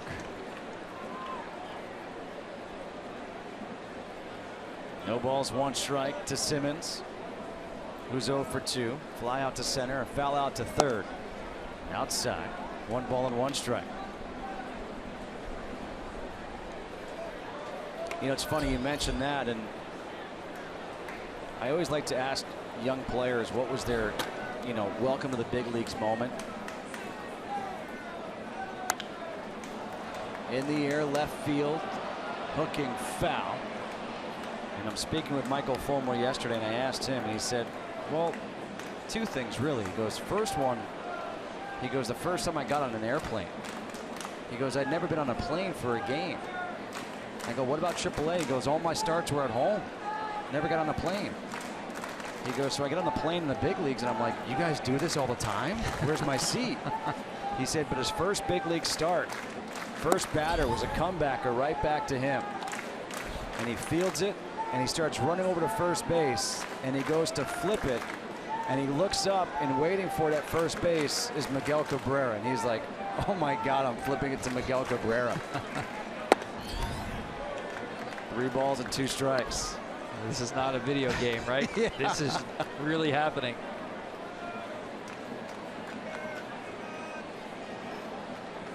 I see the pitch count at 94. I got to believe this is it for Michael Fulmer. They won't push him beyond this. Line drive to McGee at third again. So 1, 2, 3, 5th inning for Fulmer. It wasn't easy, but he did get through 5. His team trails 3-1.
by Budweiser. Ian Kinsler had his 38th career leadoff home run in the first, but the Angels struck for 3 in the third. A 2-run shot by Coward. Fulmer went 5, and now here in the bottom of the 5th, it is a top of the order. Kinsler, Maben, Cabrera against Yoli Chacin.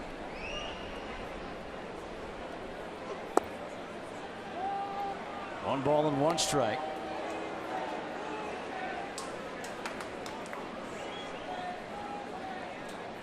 Kinsler, 1 for 2. Breaking ball, pulled foul. 1-2. I mentioned his velocity has started to creep up in the last couple of months. You know, around June, he's sitting around 90, 91. Last couple times out, he's been sitting around 93. We've seen 93 already tonight. Down low.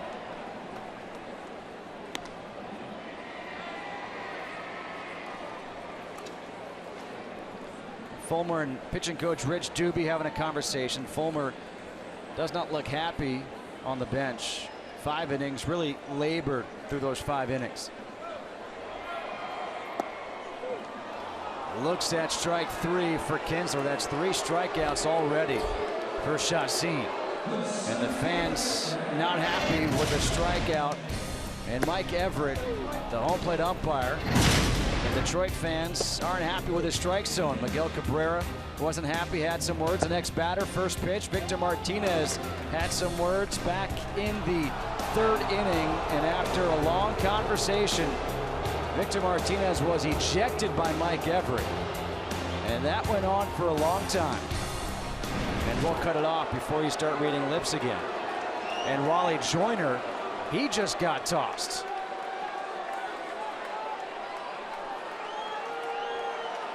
So Wally Joyner, the hitting coach, has just been ejected. And I think if I can read lips, the argument here is that he's being influenced by the catcher's receiving of the baseball.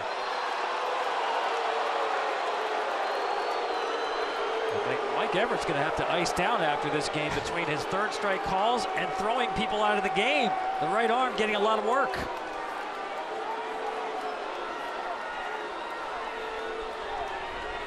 But I think he's been pretty consistent. He has had a bigger zone, but it's been that way all night. And give credit to Carlos Perez. As you saw in that package, he's been very quiet with his hands receiving the ball behind the plate.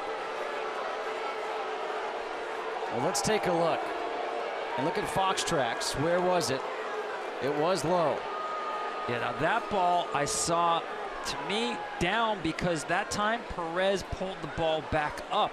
Wasn't as quiet with the hands. Now, Everett can't really see that on the ball that far down. That's why a lot of catchers on the ball that's down want to reach out a little bit to give a visual to the umpire.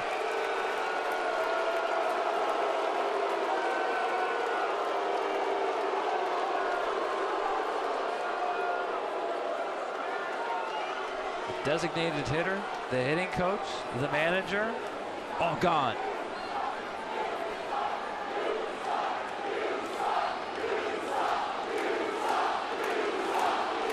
So Joyner, Ausmus, Victor Martinez, all gone. Gene Lamont will take over as the manager, and expect Mike Everett to hear from these fans the rest of tonight.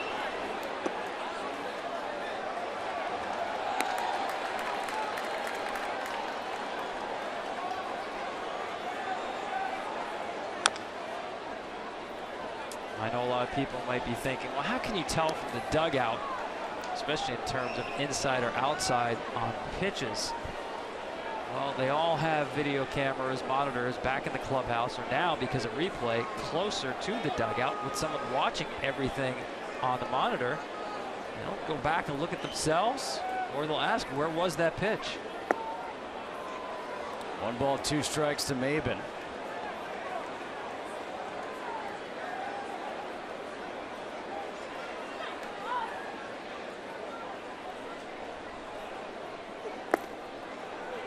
In the dirt, you can hear the grunt by Chacin.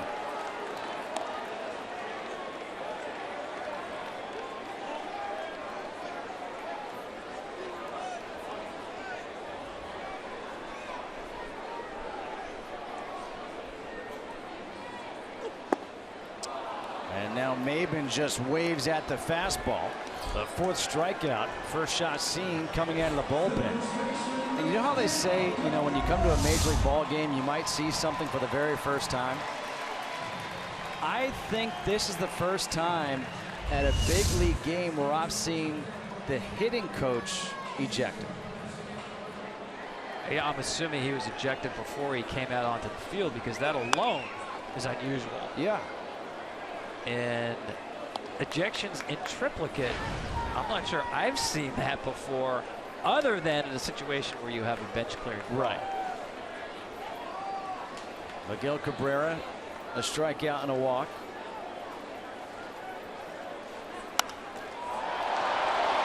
Cabrera to right, Calhoun on the warning track, and Calhoun makes the catch. A 1-2-3 inning work by Chacin. We are through 5. It's 3-1 Angels.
Skip Bayless and Shannon Sharp go head-to-head on the day's hottest sports topics. Undisputed with Skip and Shannon premiere September 6th at 10 a.m. Eastern, 7 a.m. Pacific, only on FS1.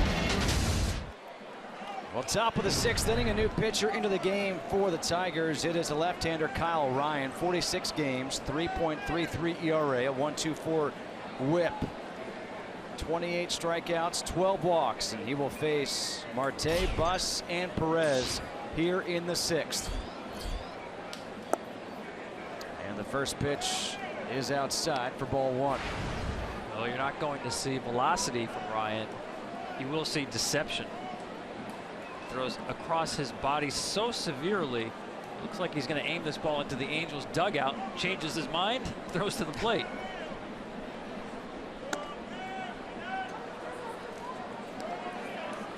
Two balls and no strikes to Marte. A strikeout and a pop out.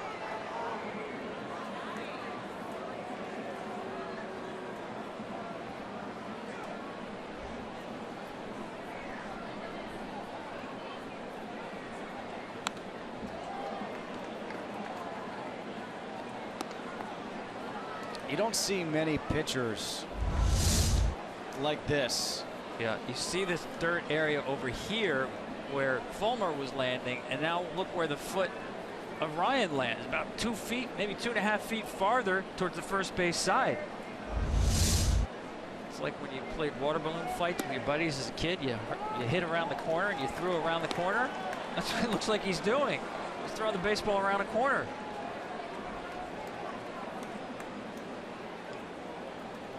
Obviously much more deceptive against left-handed hitters. The ball's coming from behind their backs.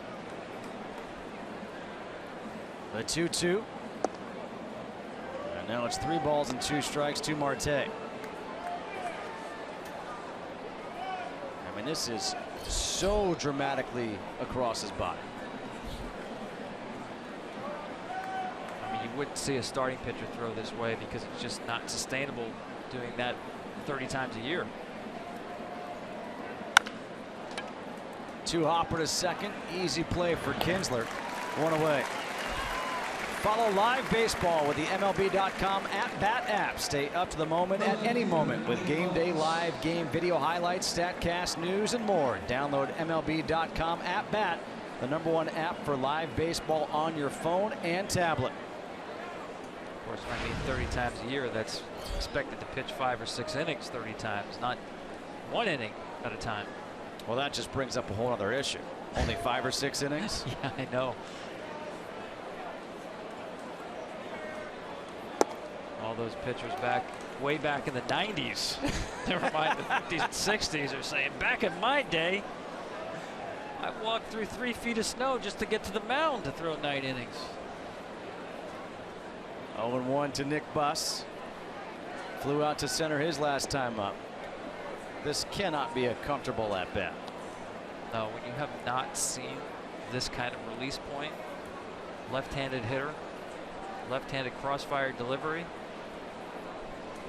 Buss doing a nice job hanging in there, keeping that front side in, because normally that front side wants to leave, the ball's coming at you.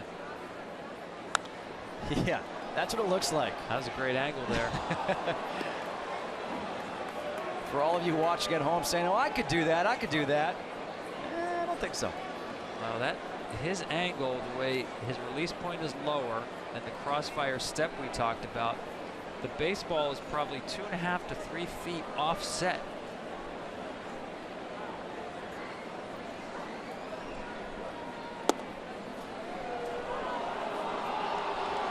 Two balls and 2 strikes. Here's my thing. You see that angle. How many people at home would fail on that pitch? Watch when he releases this baseball. I mean, that may be 3 feet off center from where the rubber is. And you see that pathway from the plate to the mound. The ball never crosses over that pathway. Left center field, Maben tracking it, makes the catch, 2 away.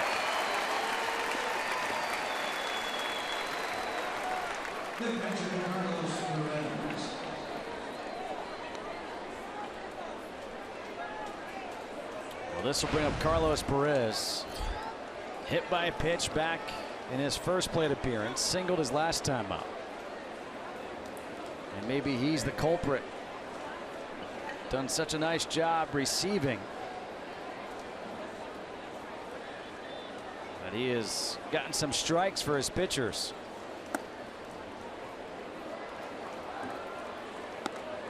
And yeah, I'll say framing pitches. That's the way I see it. Pitch framing. It's an art form. Well, there's no question about it. There's definitely something to it.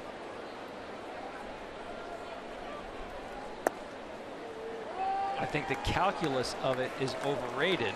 Okay, let's not go calculus. We already talked about like old English histories. Yeah, we can't go calculus. I can't do that kind of math. In the 7th, we have geography coming up. That I can do.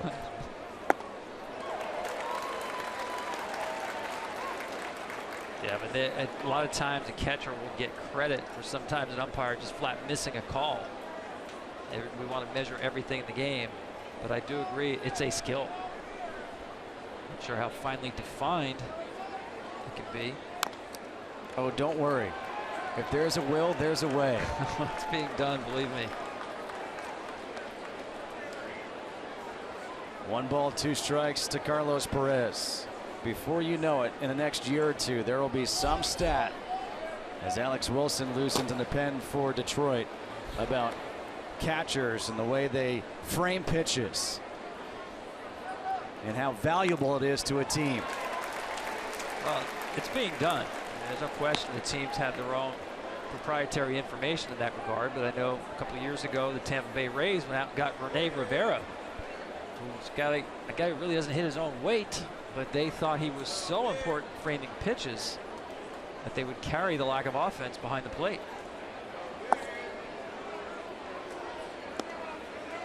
And where is he now? With the Mets. He's with the New York Mets. I do think that some, like as you mentioned, it's a skill, and some are better at it than others. But it's being taught, I believe, much more than it used to be. 2-2. Did he go? He did not, says first base umpire Jordan Baker. So 3 balls and 2 strikes. Now the count to Carlos Perez. Check the barrel of the bat. No, not a swing. Typically, Jordan Baker on the line at first, an umpire will get on the line looking straight down the chalk line. If they see the barrel past the chalk, they will call it a swing. That one didn't. That is a swing and a miss, and a strikeout for Kyle Ryan. A 1-2-3 inning in relief. It's 3-1 Angels.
Tyler Collins will lead things off here against Yoli Chacin. Tyler Collins, his second at bat, came in his first time up in the third with an 0-1 count after Victor Martinez was ejected, arguing an 0-1 pitch. Justin Kutcher alongside Tom Verducci, and Tom, it's been an interesting game because we've seen 3 people, and I say 3 people, not 3 players, ejected for the Tigers. You had Victor Martinez tossed in that 3rd inning, and then in the 4th inning, you had Brad Ausmus and the hitting coach Wally Joyner both ejected. And so now Gene Lamont is the acting manager for Detroit, but the scoring for Detroit happened back in the 1st. The starter for the Angels lasted 3 innings. Yoli Chacin is now in, and this vaunted offense has just 1 run. Yeah, I mean, it's a little odd considering how well Detroit has been playing that they would get unhinged as much as they have by the strike zone of Mike Everett, especially to me, Victor Martinez. I was actually surprised to hear that's his 4th career ejection. I didn't think he'd been ejected at all. He seems typically a guy who keeps his emotions in check. He didn't do that tonight. They'll have to play 2/3 of the game without their cleanup hitter, switch hitter.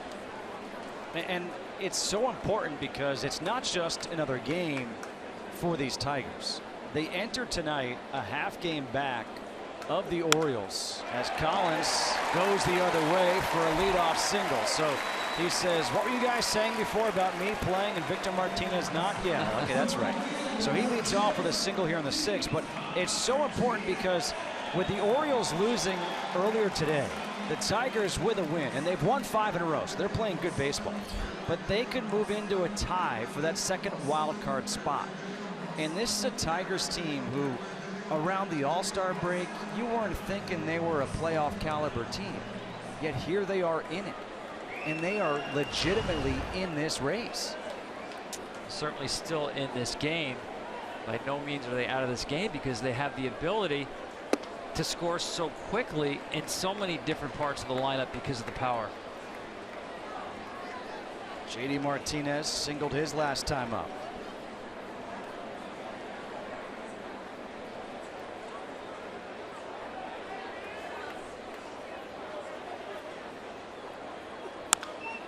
Martinez pulls it foul. Teolis Guerra's warming up in the bullpen for the Angels.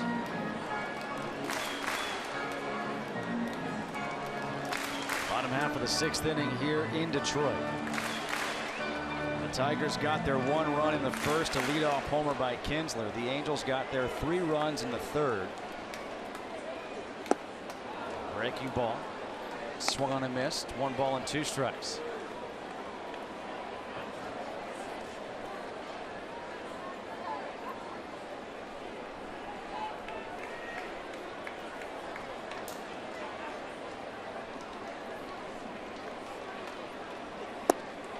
Called strike 3. And Martinez doesn't like the call. And now you wonder, is it just in the heads of these Tigers players? And now Martinez gets tossed.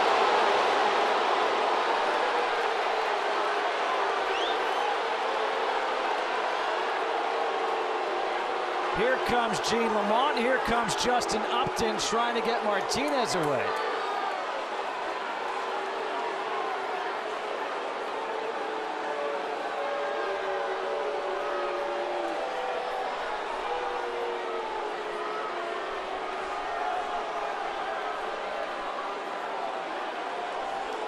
I've never seen anything like this. Neither have I, and frankly, enough is enough. On both parties.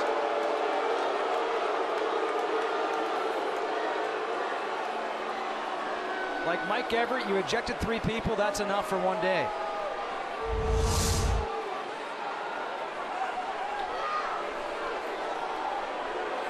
No, I'm sorry. He's been calling this pitch a strike. Is it at the hollow of the knee? It's right there. It's a borderline pitch. Every 50-50 pitch tonight has been called a strike.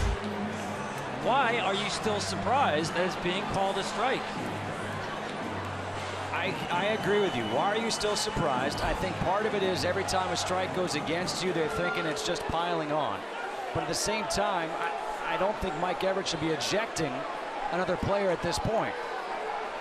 Well, we don't know what JD Martinez said. You know, there's certain magic words in this game.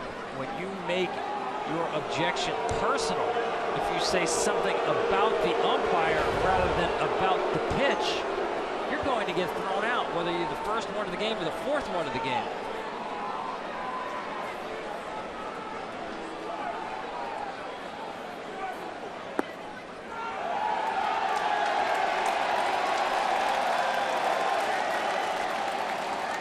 We're not talking about some inexperienced umpire out there. Mike's been umpiring since 1996.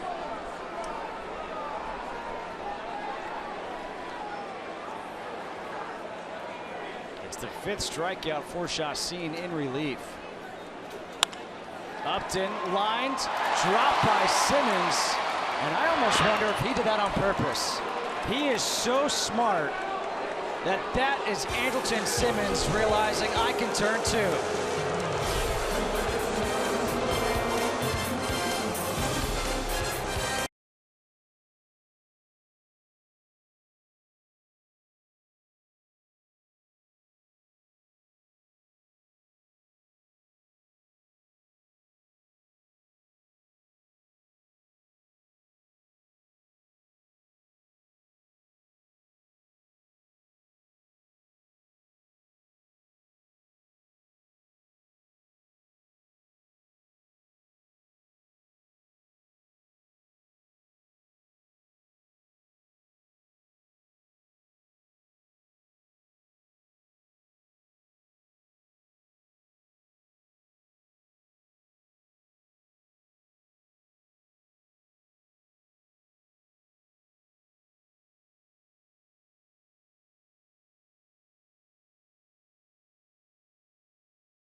First pitch, Caleb Cowart now hitting from the right side against the left-hander Kyle Ryan, fouls it back.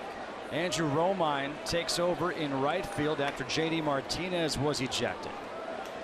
So Romine will now bat in the 5-hole.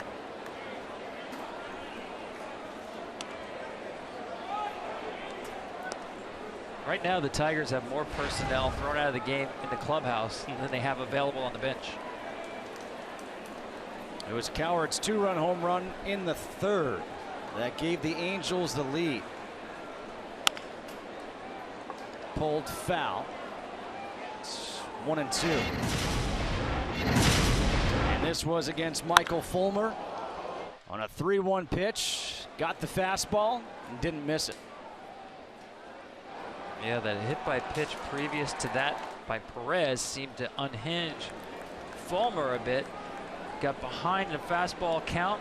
Threw a grade B quality fastball over the middle. Cowart didn't miss it. Cowart was then hit by a pitch in the 4th. The 1-2 from Ryan. Fouled straight back. A lot of people wanted to draft Cowart as a pitcher out of high school. He threw 97. That usually gets the attention. Yeah, but he's a pretty good hitter. Pretty good. His high school batting average was .654. It's not a misprint. How do you hit .654 in any league?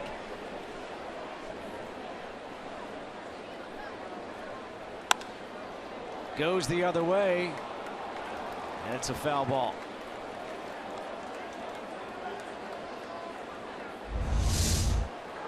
There's the play. Watch the ready position over here of Andrelton Simmons. It's not textbook. He's got a unique way of playing shortstop. I don't know if he dropped that ball on purpose. I do know he had a double play anyway if he caught it because Collins was off the bag. I think that one may have just slipped out of the glove. He has purposely dropped those soft liners to start 2 before, but he's got such a relaxed mannerism playing the position. I would not recommend it. It's like a lot of people. My working definition of greatness is when you make the difficult look easy, and that's what Simmons does. He's just got this easy way about him out there. He also baits people. I mean, in the past, he's baited base runners off of third base, trying to get them sleeping or having somebody take a wide turn at first. Pop back our way. Stays 1-2. I saw you get up out of your seat for that one. Hey, got to be ready. Yeah, but you don't have the range of Simmons. I might have to dive over you because obviously you weren't ready. I read it well off the bat. You know what? I'm just here, ready for anything to happen. My penmanship is good, you know. You can come out from under the desk now. Stays 1 ball and 2 strikes to Caleb Cowart. Leading off here in the 7th, Alex Wilson ready to come in whenever needed here for Detroit.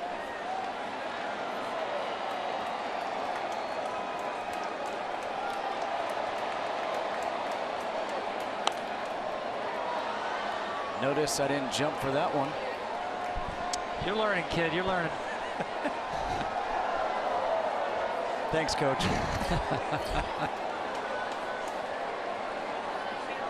10th pitch of the at-bat coming up here for Cowart, leading off here in the 7th.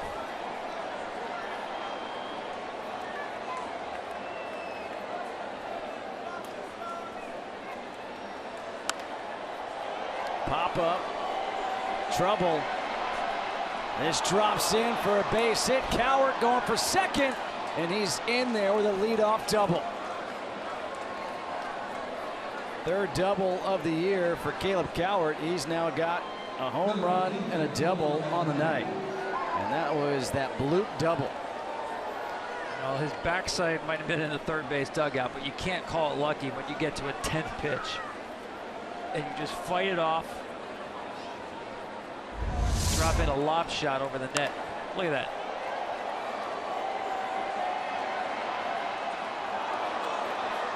He earned that. He earned that by fighting through all those foul balls to get to the 10th pitch. Leadoff man in scoring position. Now Cole Calhoun at the plate.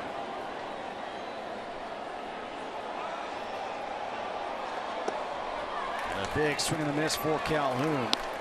1 for 3, a single, a run scored back in a third, a line out to second, and a strikeout. And you would think with Trout, Pujols, Cron coming up after him, this is probably the last batter for Kyle Ryan. With Alex Wilson warmed up in the bullpen for the Tigers.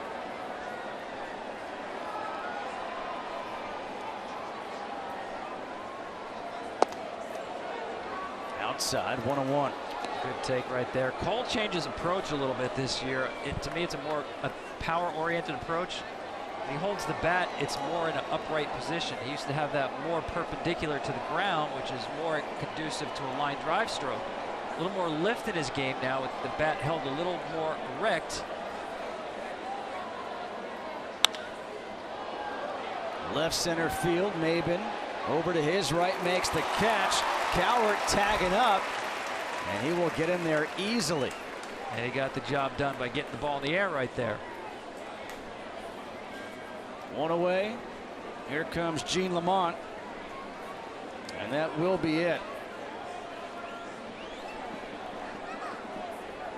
for Ryan.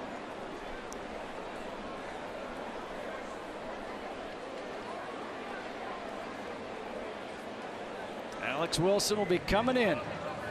Top of the 7th, runner on third, 1 out. A 3-1 ball game and a pitching change here for the Tigers.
Quite the way Colin Cowart and Jason Whitlock do. The brains to know and the guts to say. Catch Colin and Jason as they team up for FS1's new daily sports talk show. Speak for yourself. Weeknights at 6 p.m. Eastern, 3 p.m. Pacific. Infield in, and the first pitch from Alex Wilson hits Mike Trout. That's a good thing he had the elbow guard on. That is the third hit batter of the game. Again, they're trying to pitch Mike the same way a lot of teams do. Fastball's up. This one, Alex just let go a little too early. Ran in on him. And I can tell you this, with that Evo Shield guard, you don't feel that pitch. You don't feel getting hit. It's incredible. Alex Wilson on the season, a 2.83 ERA in 47 games, 36 strikeouts, 16 walks. And now he'll have to face Albert Pujols. The infield backs up, hoping to turn 2 to get out of this inning. Runners on the corners, 1 out. Fastball up and in. This is a tough matchup for Alex Wilson because he really doesn't spin the baseball. Occasionally, he'll flip a slider in there, but his bread and butter is the cutter. Cutters, four-seamers, and two-seamers, all within a narrow range of velocity. We've seen Pujols on velocity tonight. Foul tipped into the mitt of McCann. 1 ball and 1 strike. That's the cutter. It's a little late life right there at 88.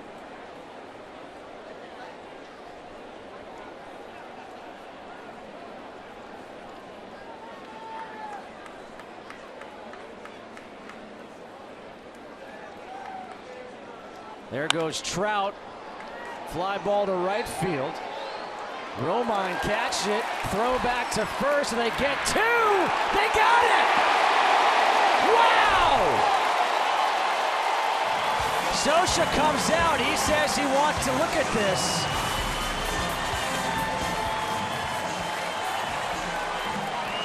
But I think he was out. Andrew Romine, who came in after J.D. Martinez was ejected. Look at the throw here. Yeah, you see Mike has to retouch second on his way back to first. Running on the pitch. Picked up the ball extremely late. And he is out. What a double play to end the inning. It's 3-1. It's time to stretch him out.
Defensive changes now for the Angels. Caleb Cowart moves from second base over to third base, and now playing second base is Cliff Pennington.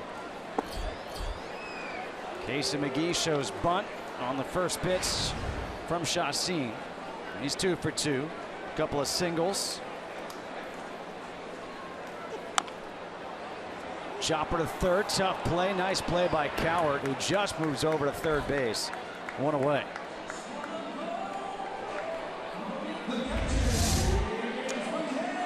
Soft hands right here. You know, the Angels bullpen doesn't have a lot of velocity, but their infield sure does. Talked about how Cowart threw 97 as a high school senior. A lot of people wanted to draft Andrelton Simmons as a pitcher. Mid-90s fastball as a college player. And the second baseman, Pennington, pitched in the postseason last year for Toronto. I think that was a major league first postseason using a position player. You don't want that to happen in the regular season. James McCann takes the first pitch for a strike. You know, I was there for that game, division series in Toronto, and Pennington was shaking off the catcher. he had like 4 different pitches. If you're going to throw in the postseason, have some confidence. I'll tell you, he played the part well.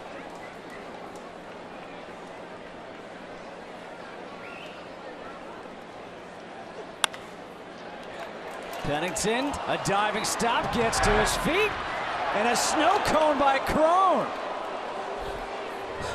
Oh. Well, great range to his left. Athletic ability to get up quickly. And Crone, oh, that is a snow cone. Give me the jimmies on top.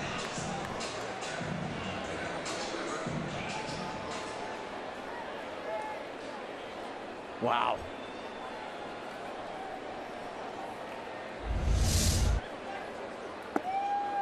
Iglesias takes the first pitch low and outside from Chacín. Iglesias 0 for 2 in his return from the DL.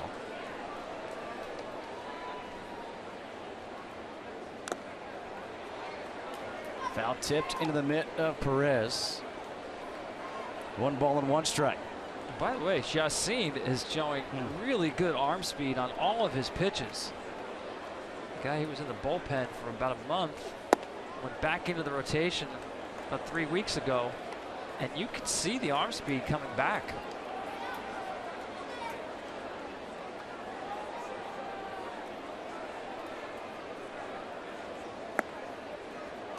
Three balls and a strike to Iglesias. Still a 3-1 game thanks to that phenomenal play by Andrew Romine to end the top half of the inning. 3-2. Able to double off Mike Trout, who was off trying to steal second base when Albert Pujols flew out to the warning track and right. Breaking ball, just missing inside, and a 2-out walk issued to Iglesias. So that brings up Ian Kinsler representing the tying run, and Kinsler homered in his first at-bat tonight. That's not a good decision. Well, here's the play on the Trout.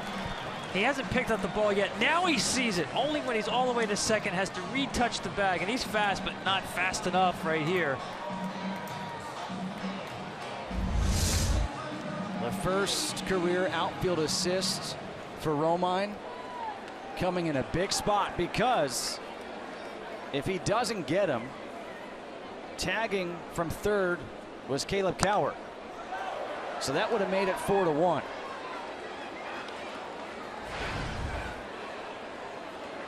I talked about the decision by Chacín right there. Iglesias, who's not going to hit you with the long ball. 2 outs, number 9 hitter, bases empty, full count. And you throw him a breaking ball with a guy who's already hit a home run coming up behind you? Not a good decision. Kinsler in the air, right field. Calhoun is there, and that'll do it for the 7th. We are through 7 here in Detroit. It is 3-1 Angels.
We move to the 8th here in Detroit.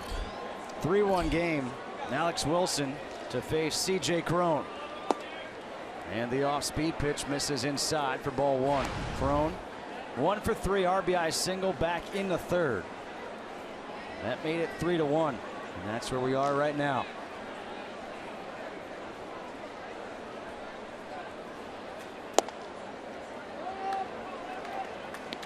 One and one. Cron lined out to 3rd base his last time up. Has also fouled out to the catcher.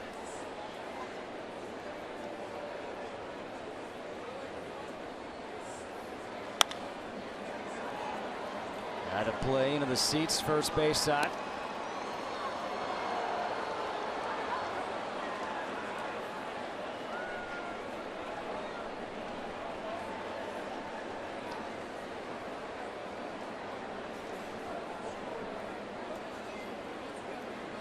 What's pretty impressive, the last 27 games the Angels have played against the Tigers, 21-6. Chopper to 3rd base. McGee 1 away. The best seats at every ballpark for every game. Visit MLB.com/tickets today. It's hard to kind of explain that kind of domination by the Angels over the Tigers the last few years. And agreed. And this year 2-2, but think about this. Nobody in the league has a better record against losing teams than Detroit. 32-14. First pitch, Simmons line drive single to left field. His first hit of the night.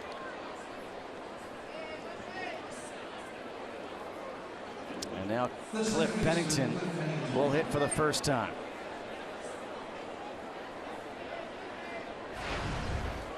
.221, 3 home runs, 9 RBIs on the season in 46 games.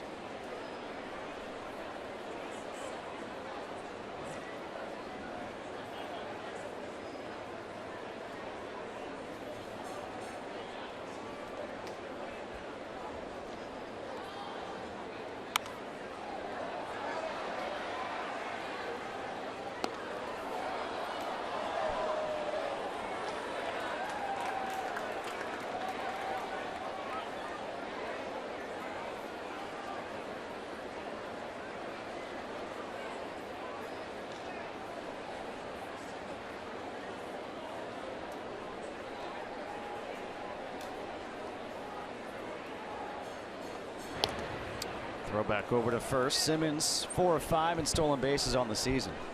Yeah, this is if he gets the right count where Mike Scioscia may want to play hit and run, start running right here.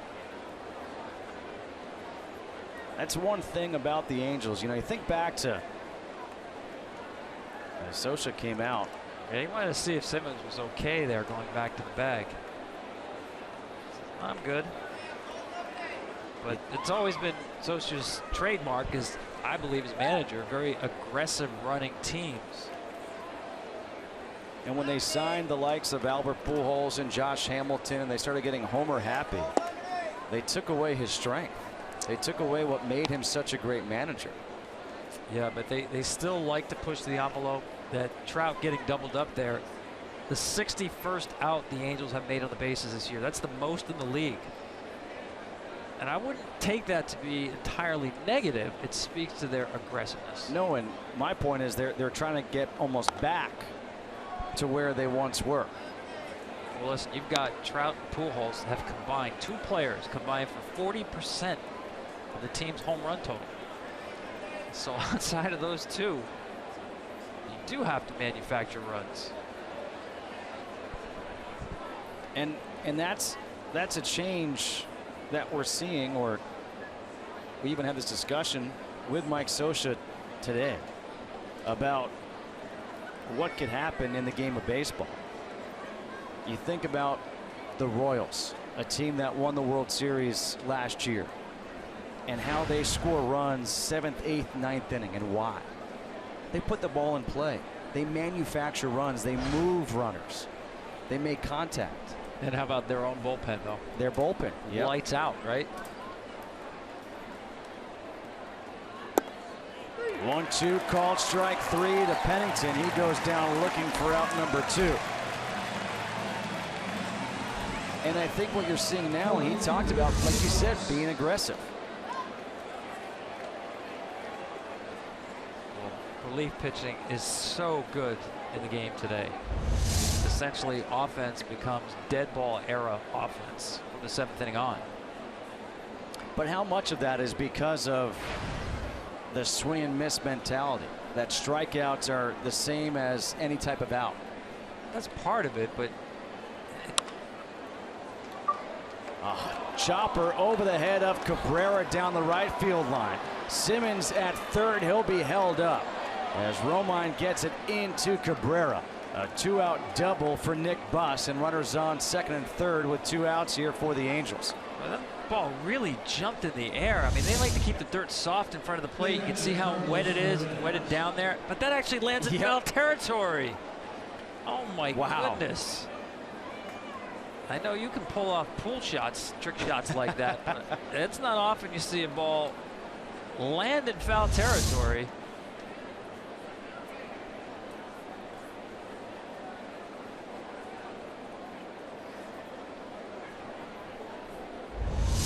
Check this out. This is not just a little bit foul. That's a lot foul. Clearly foul. And it makes a left-hand turn. Look at Miggy. He starts going to, where did that go? And he's saying that's foul? No, it's not. That's a fair ball. Now Carlos Perez with 2 outs. Some big runs there at second and third for the Angels. People might be asking, how could it be a fair ball? It landed in foul territory, but it didn't land in foul territory after the first base bag. Still was in play at that point. Landed, came back over in fair territory. Fair ball.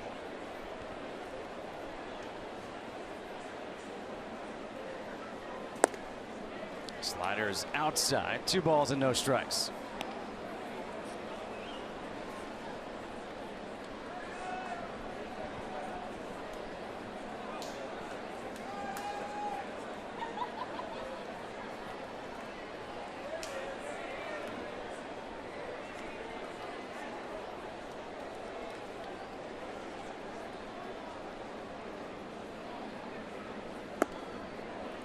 Now 3-0 to the 8-hole hitter in Perez. The switch hitting Caleb Coward on deck, who's got a home run and a double on the night.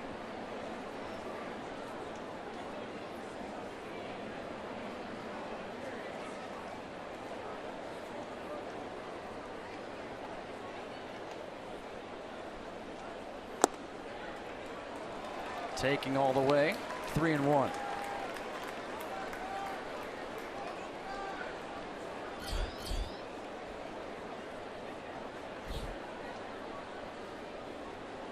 Cannot give in right here.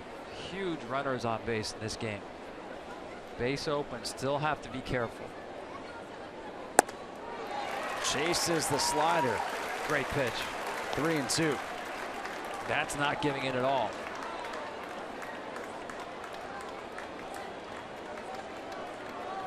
But to keep the same mentality, you cannot think I must throw a strike.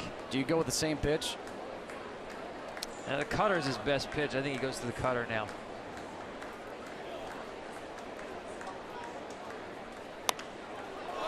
Popped up behind the plate. McCann going back. He's got it. It's his best friend, the cutter. The Angels leave 2 on at second and third. It's still 3-1.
Ball game, Angels on top of the Tigers. A new pitcher into the game for LA.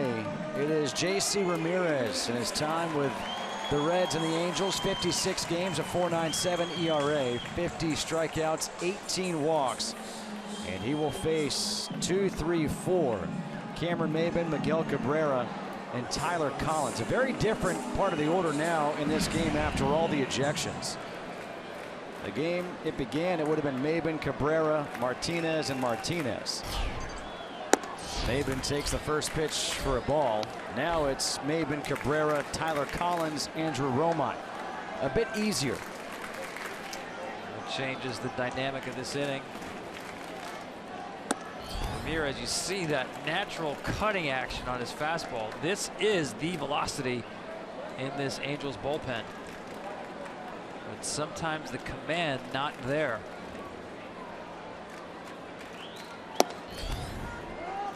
There's a fastball at 96 for a strike. 2 balls and a strike to Cameron Maybin, who's 0 for 2 with 2 strikeouts and a walk. His job, get on base for Cabrera. He won't. A ground out to the pitcher Ramirez. 1-3, 1 away for Miguel Cabrera.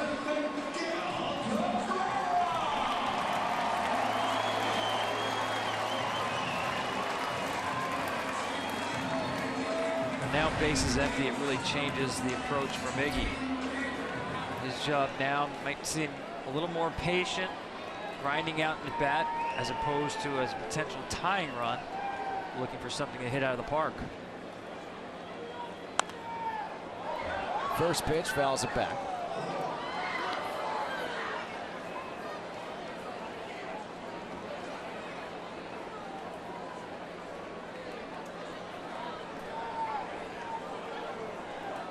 One great hitter to another.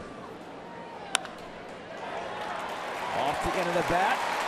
Drops one in for a base hit. Looks at second. A wide turn. You got to be careful with Simmons there at short. He'll throw back to first. Miggy feeling a little frisky right there. Ramirez tried to double up with the slider here. He's just too good of a hitter. Yeah, he's out front, but again, we talked at the top about the balance. Watch him stay on balance. Get that foot down. It's one of the rare times you see the top hand come off by Miggy, but you didn't see the weight all the way on the front side. Was able to stay balanced. Now Tyler Collins, who singled his last time up. And here's where we talked about this inning completely different, right? Victor Martinez, this should have been his plate appearance as a potential tying run in the game. 1 ball, 1 strike to Collins. And a hot Victor Martinez. Justin Wilson, Bruce Rondon warming up in the bullpen for Detroit. Boy, Miggy was getting, talked about him being frisky on the single. He was thinking about taking second base there. I don't blame him. Crawling way behind him. And it looked like Simmons was just talking to Cron about that.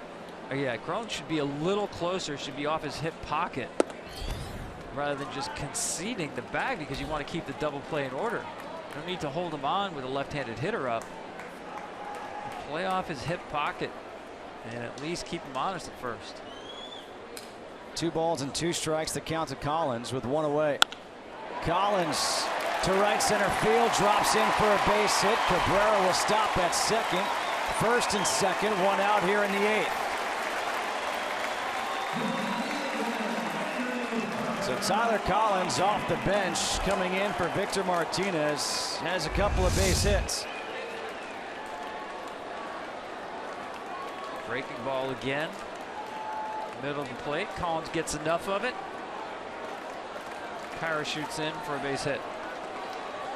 And now Andrew Romine with his first at bat.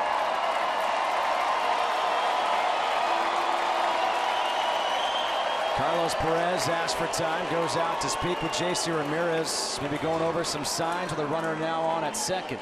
Yeah, that's why the second baseman Pennington came in.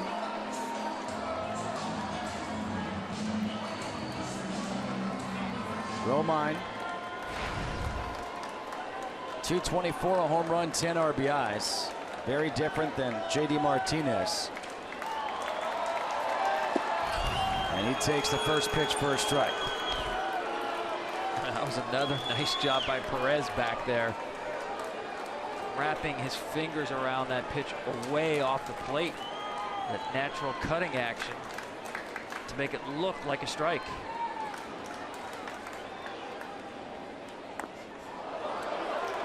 No foul tip. It gets away from Perez. Both runners advance. So much movement on that ball from Ramirez. I thought there was a foul tip. That was crazy movement. Nope. Wow. It was off the foot of Carlos Perez. That actually looked like a hard slider. Got his fingers around the baseball and really dive bombed to the back foot.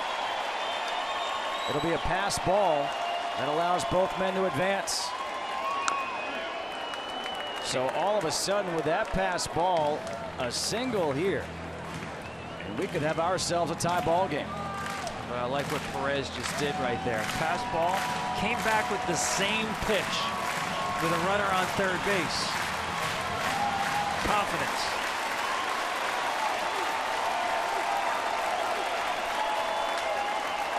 The 0-2.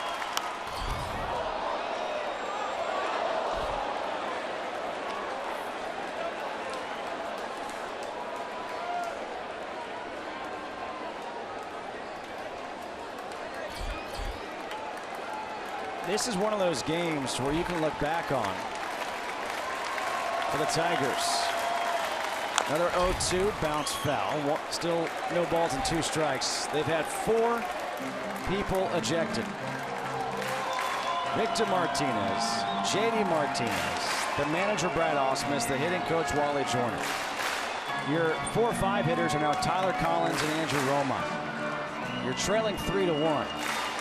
You had a double play to end the inning on a play because of Andrew Romine throwing out Mike Trout at first base.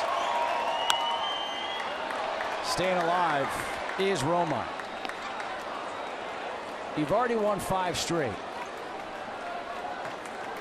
If you can win a 6th straight, now all of a sudden you're tied for that second wild card spot in the American League. Again, momentum.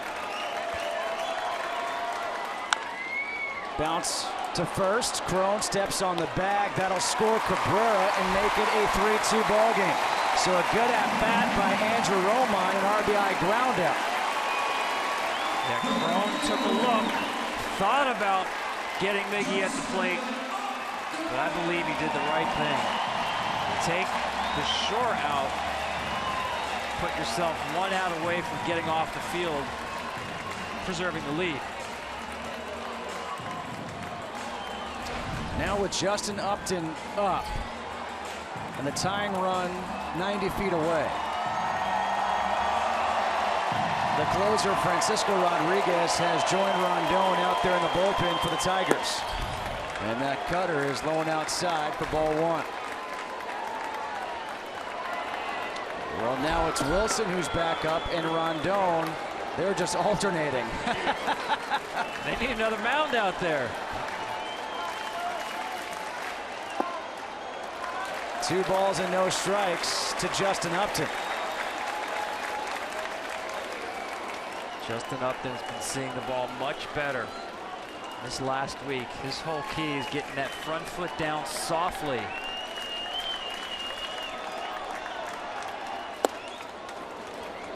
Great pitch.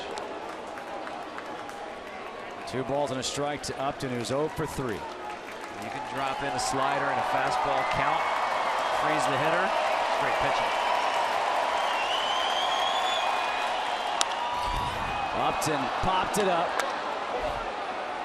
Outfield grass, Simmons and Pennington, and it's Pennington who makes the call for the final out. They do get 1 back. We'll go to the 9th. It's 3-2 Angels over the Tigers.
to make it 3-2.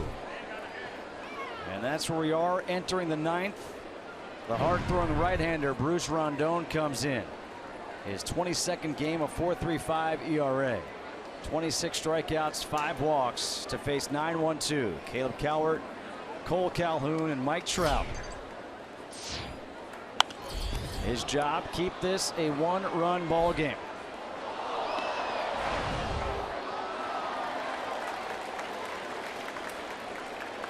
Cowart, 2 for 2, a 2-run homer, a double hit by a pitch. Now playing third base. Chases the high heater, 0-2. Yeah, there's more where that came from, too. He's just getting loose at 97. You'll see 99. Speaking of getting loose, the closer now.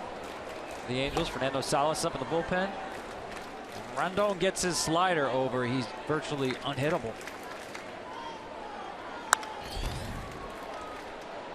In the air, left field, slicing foul and out of play.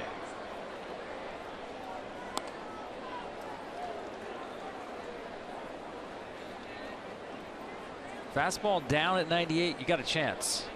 Up at 98, no chance. As I said, when he mixes in sliders for strikes, it is very difficult.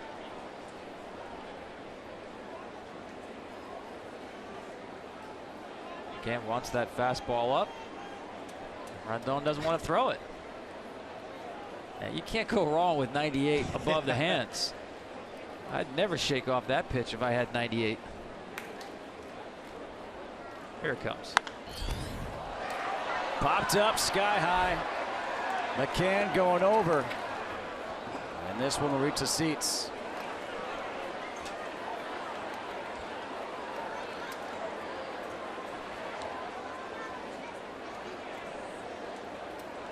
One of the great lines, one of my favorite movies. Forget about the curveball, Ricky. Throw him the heater. If you got a fastball like that, stay with it.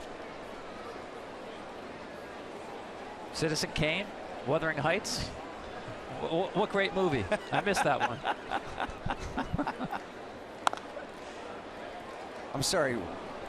What movies were you just naming? I said a great movie, an all-time classic. Just a bit outside. Come on.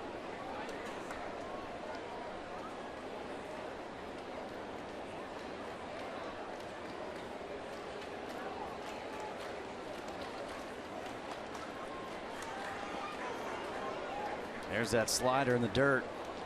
1 ball and 2 strikes.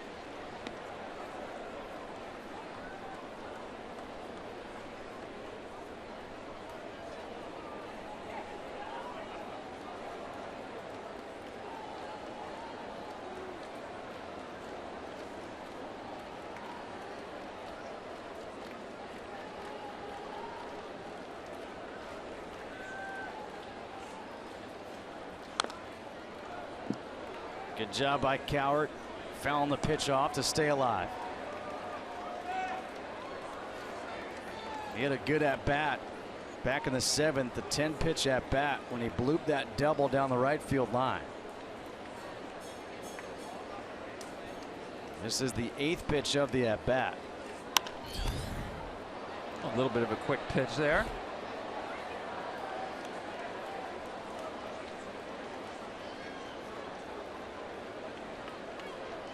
But you see, didn't have the same velocity. That one came in at 95.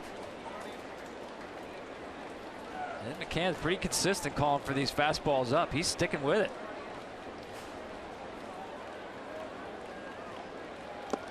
There you go. 98, 1 out.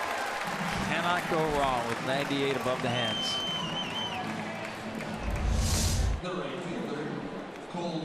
Really impressed with McCann, the way he works back there. A lot of times pitching is about conviction, and the catcher's body language can convince the pitcher, almost trick him into more conviction in the pitch. And you see McCann repeatedly calling for that fastball up. Great leadership skills that he has. Cole Calhoun flew out to center field his last time up. And the off-speed pitch misses outside for ball 1. Calhoun 1 for 4, singled and scored back in the third as lined out, struck out, and flown out.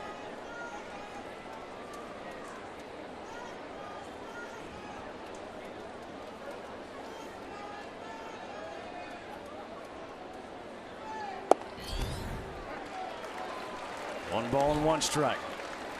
In the bottom half of the ninth, the Tigers have McGee, McCann, Iglesias due up.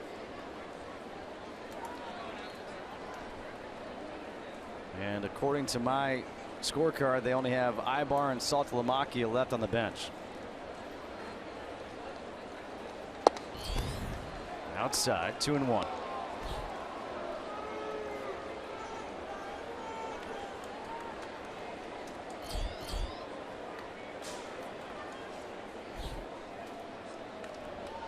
Trout on deck.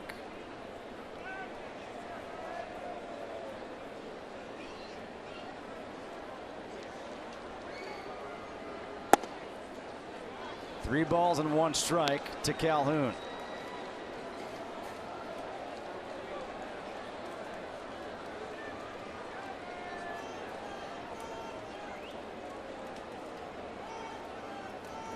Calhoun should get a good rip right here. I mentioned that when he gets the slider over Rondon, very difficult to hit. He's not throwing a slider for a strike yet.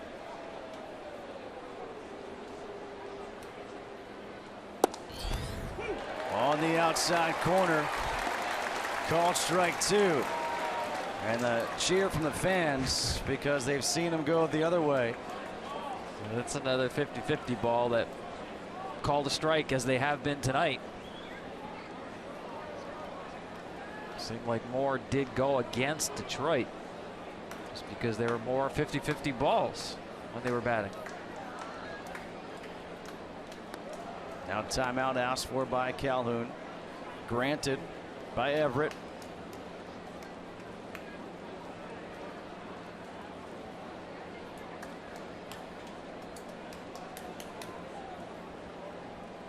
The 3-2. He went with a slider. Calhoun could not hold up. Back-to-back strikeouts for Rondon. 2 away here in the inning. And for those of you looking for the UFC Fight Night post-fight show, it is starting right now on FS2 and will be joined on FS1 at the conclusion of our game. We are in the top of the ninth inning here in Detroit. The Angels lead 3-2. 2 away for Mike Trout, who was hit by a pitch his last time up and doubled off at first by that brilliant throw by Andrew Romine. And you saw that practice swing of Trout, right? Sweeping at the ball low. That's why he's going to see nothing but fastballs up right here.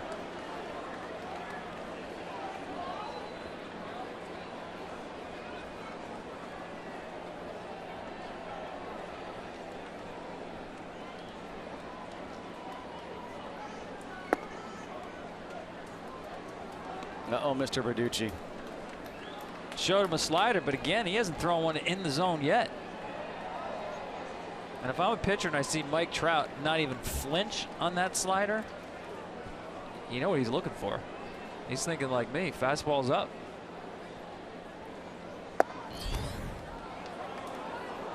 McCann just held that one longer. 3-0 the count.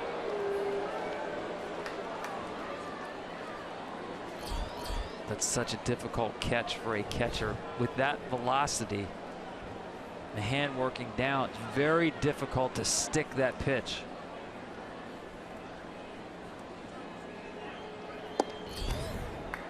And a 4-pitch walk issued to Trout. Third time tonight he has been on base.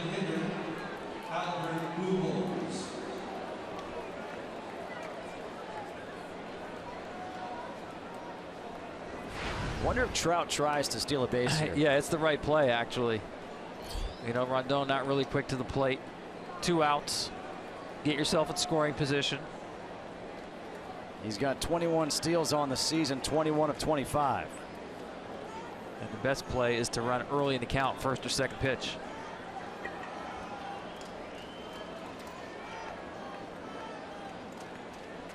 Not going. Pujols breaks his bat.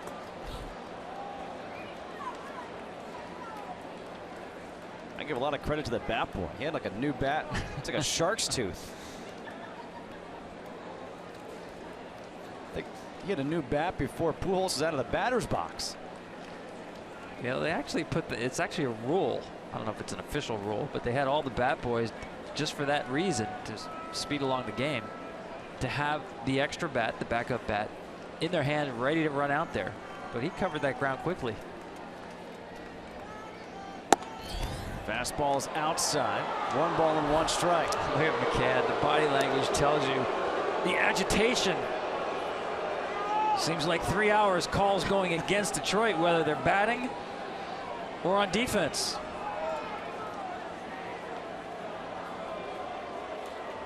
Remember, he had his own conversation with Mike Everett early in the game when he was hitting about a called strike. Well, I think we've learned, don't have any conversations tonight with Mike Everett. It won't end well for you. Pujols to left field. Upton on the run, reaches up and makes the catch. Second time tonight he's taken a hit away from Albert Pujols. We go to the bottom of the 9th. Tigers trail by 1.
Fernando Salas is in, trying to close it out for the Angels.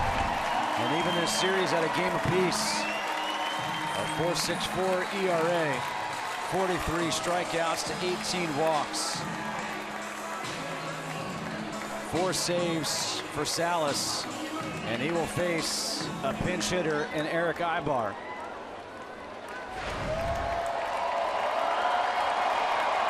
.240, 3 home runs, 28 RBIs in his time with the Braves and the Tigers. And Ibar takes the first pitch fastball for a strike. You have to be patient with Salas. Occasionally, command can be an issue. Not a lot of velocity, very good at changing speeds, curveball and changeup behind the fastball. Low and inside, 1-1. That's Ibar's job right here. They can get 3 pitches in the zone. Be very picky. Both corner infielders have to play up. Ibar, one of the best bunters in baseball, have to take it away from him. Cron backs up, and it's fouled back to the screen. 1-2. Yeah, he just asked Mike Everett, was that a ball? Yeah, that was up. That's a ball. It's the biggest change in a count in the course of a bat. The outcome of that 1-1 pitch. The biggest swing, whether it's 1-2 or 2-1, It just went against Ibar.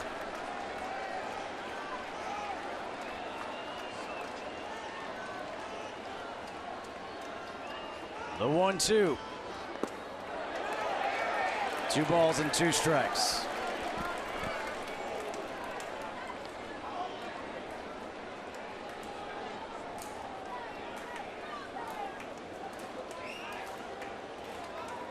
Saltalamacchia getting ready.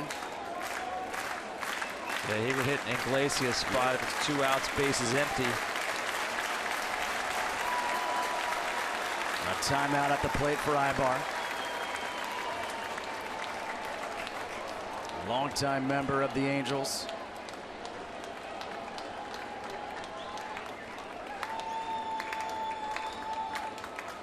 Two, and he goes down swinging.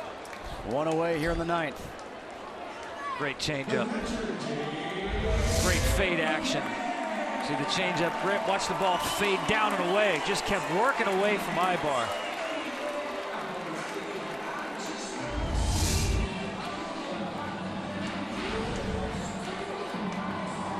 James McCann 0 for 3, a ground out on a nice play by Cliff Pennington in the 7th. A fly out to center and a strikeout looking.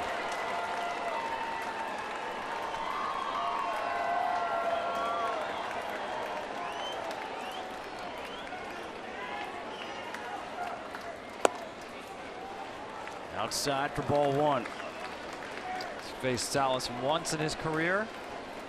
Got a double. The Tigers would love a double right now.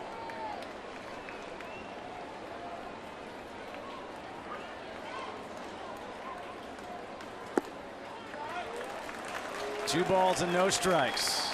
Good hitters count here for McCann. He's got 11 home runs on the season.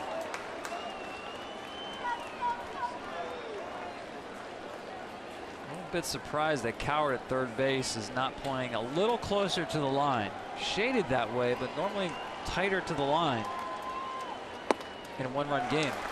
Now 3 balls and no strikes. And you got to be thinking here that McCann is taking all the way. Jared Saltalamacchia in the on-deck circle.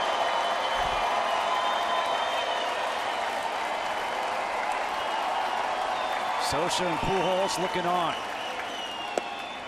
And he takes first strike, 3-1.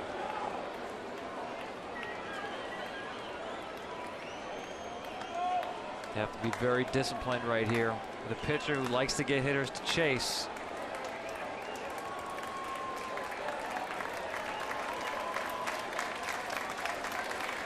Perez telling him, shake, we're going to throw a fastball anyway. 3 balls and 2 strikes.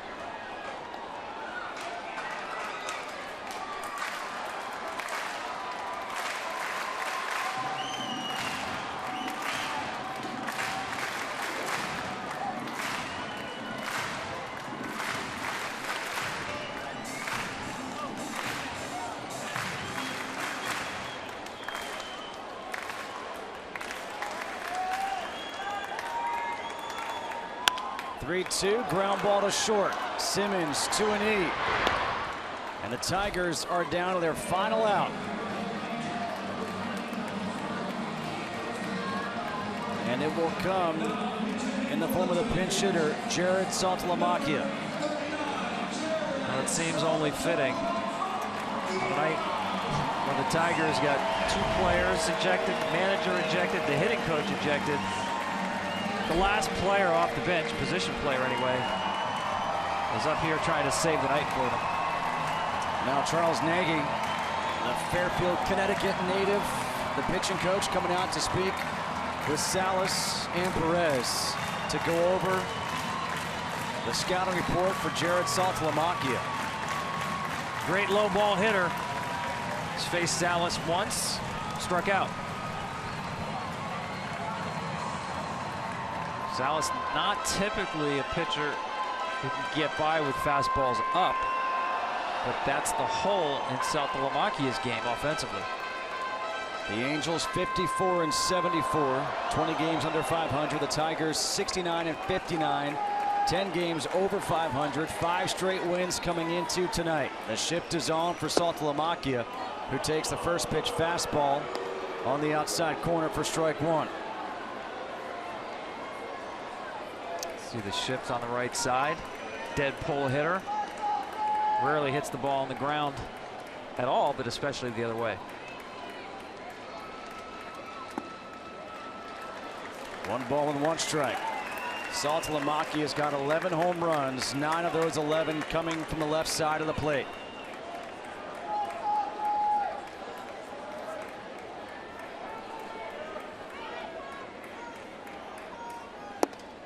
Chasing the high fastball, 1-2. That's the pitch. And you see throughout this at bat, Carlos Perez, the catcher, set up outside. Not going to get beat in.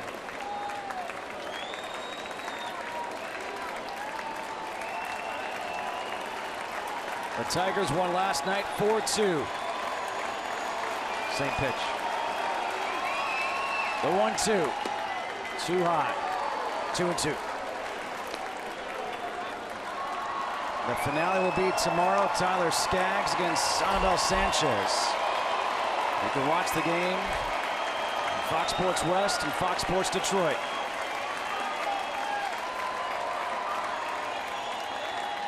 Two-two. Saltalamacchia strikes out to end it. The Angels win it by the score of 3-2.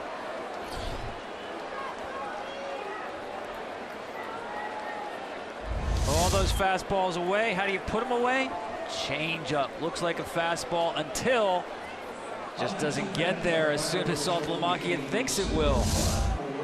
Great job in the 9th inning by Salas. Pitch sequence was spectacular. The Angels get the win.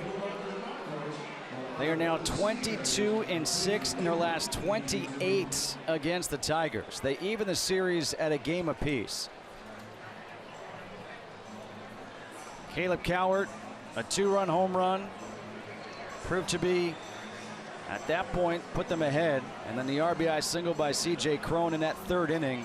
That proved to be the game-winning RBI. Well, Caleb Cowart is getting a little bit of a run here for the Angels. This is a guy they drafted 18th overall in the draft, gave him more than $2 million, well above slot at the time.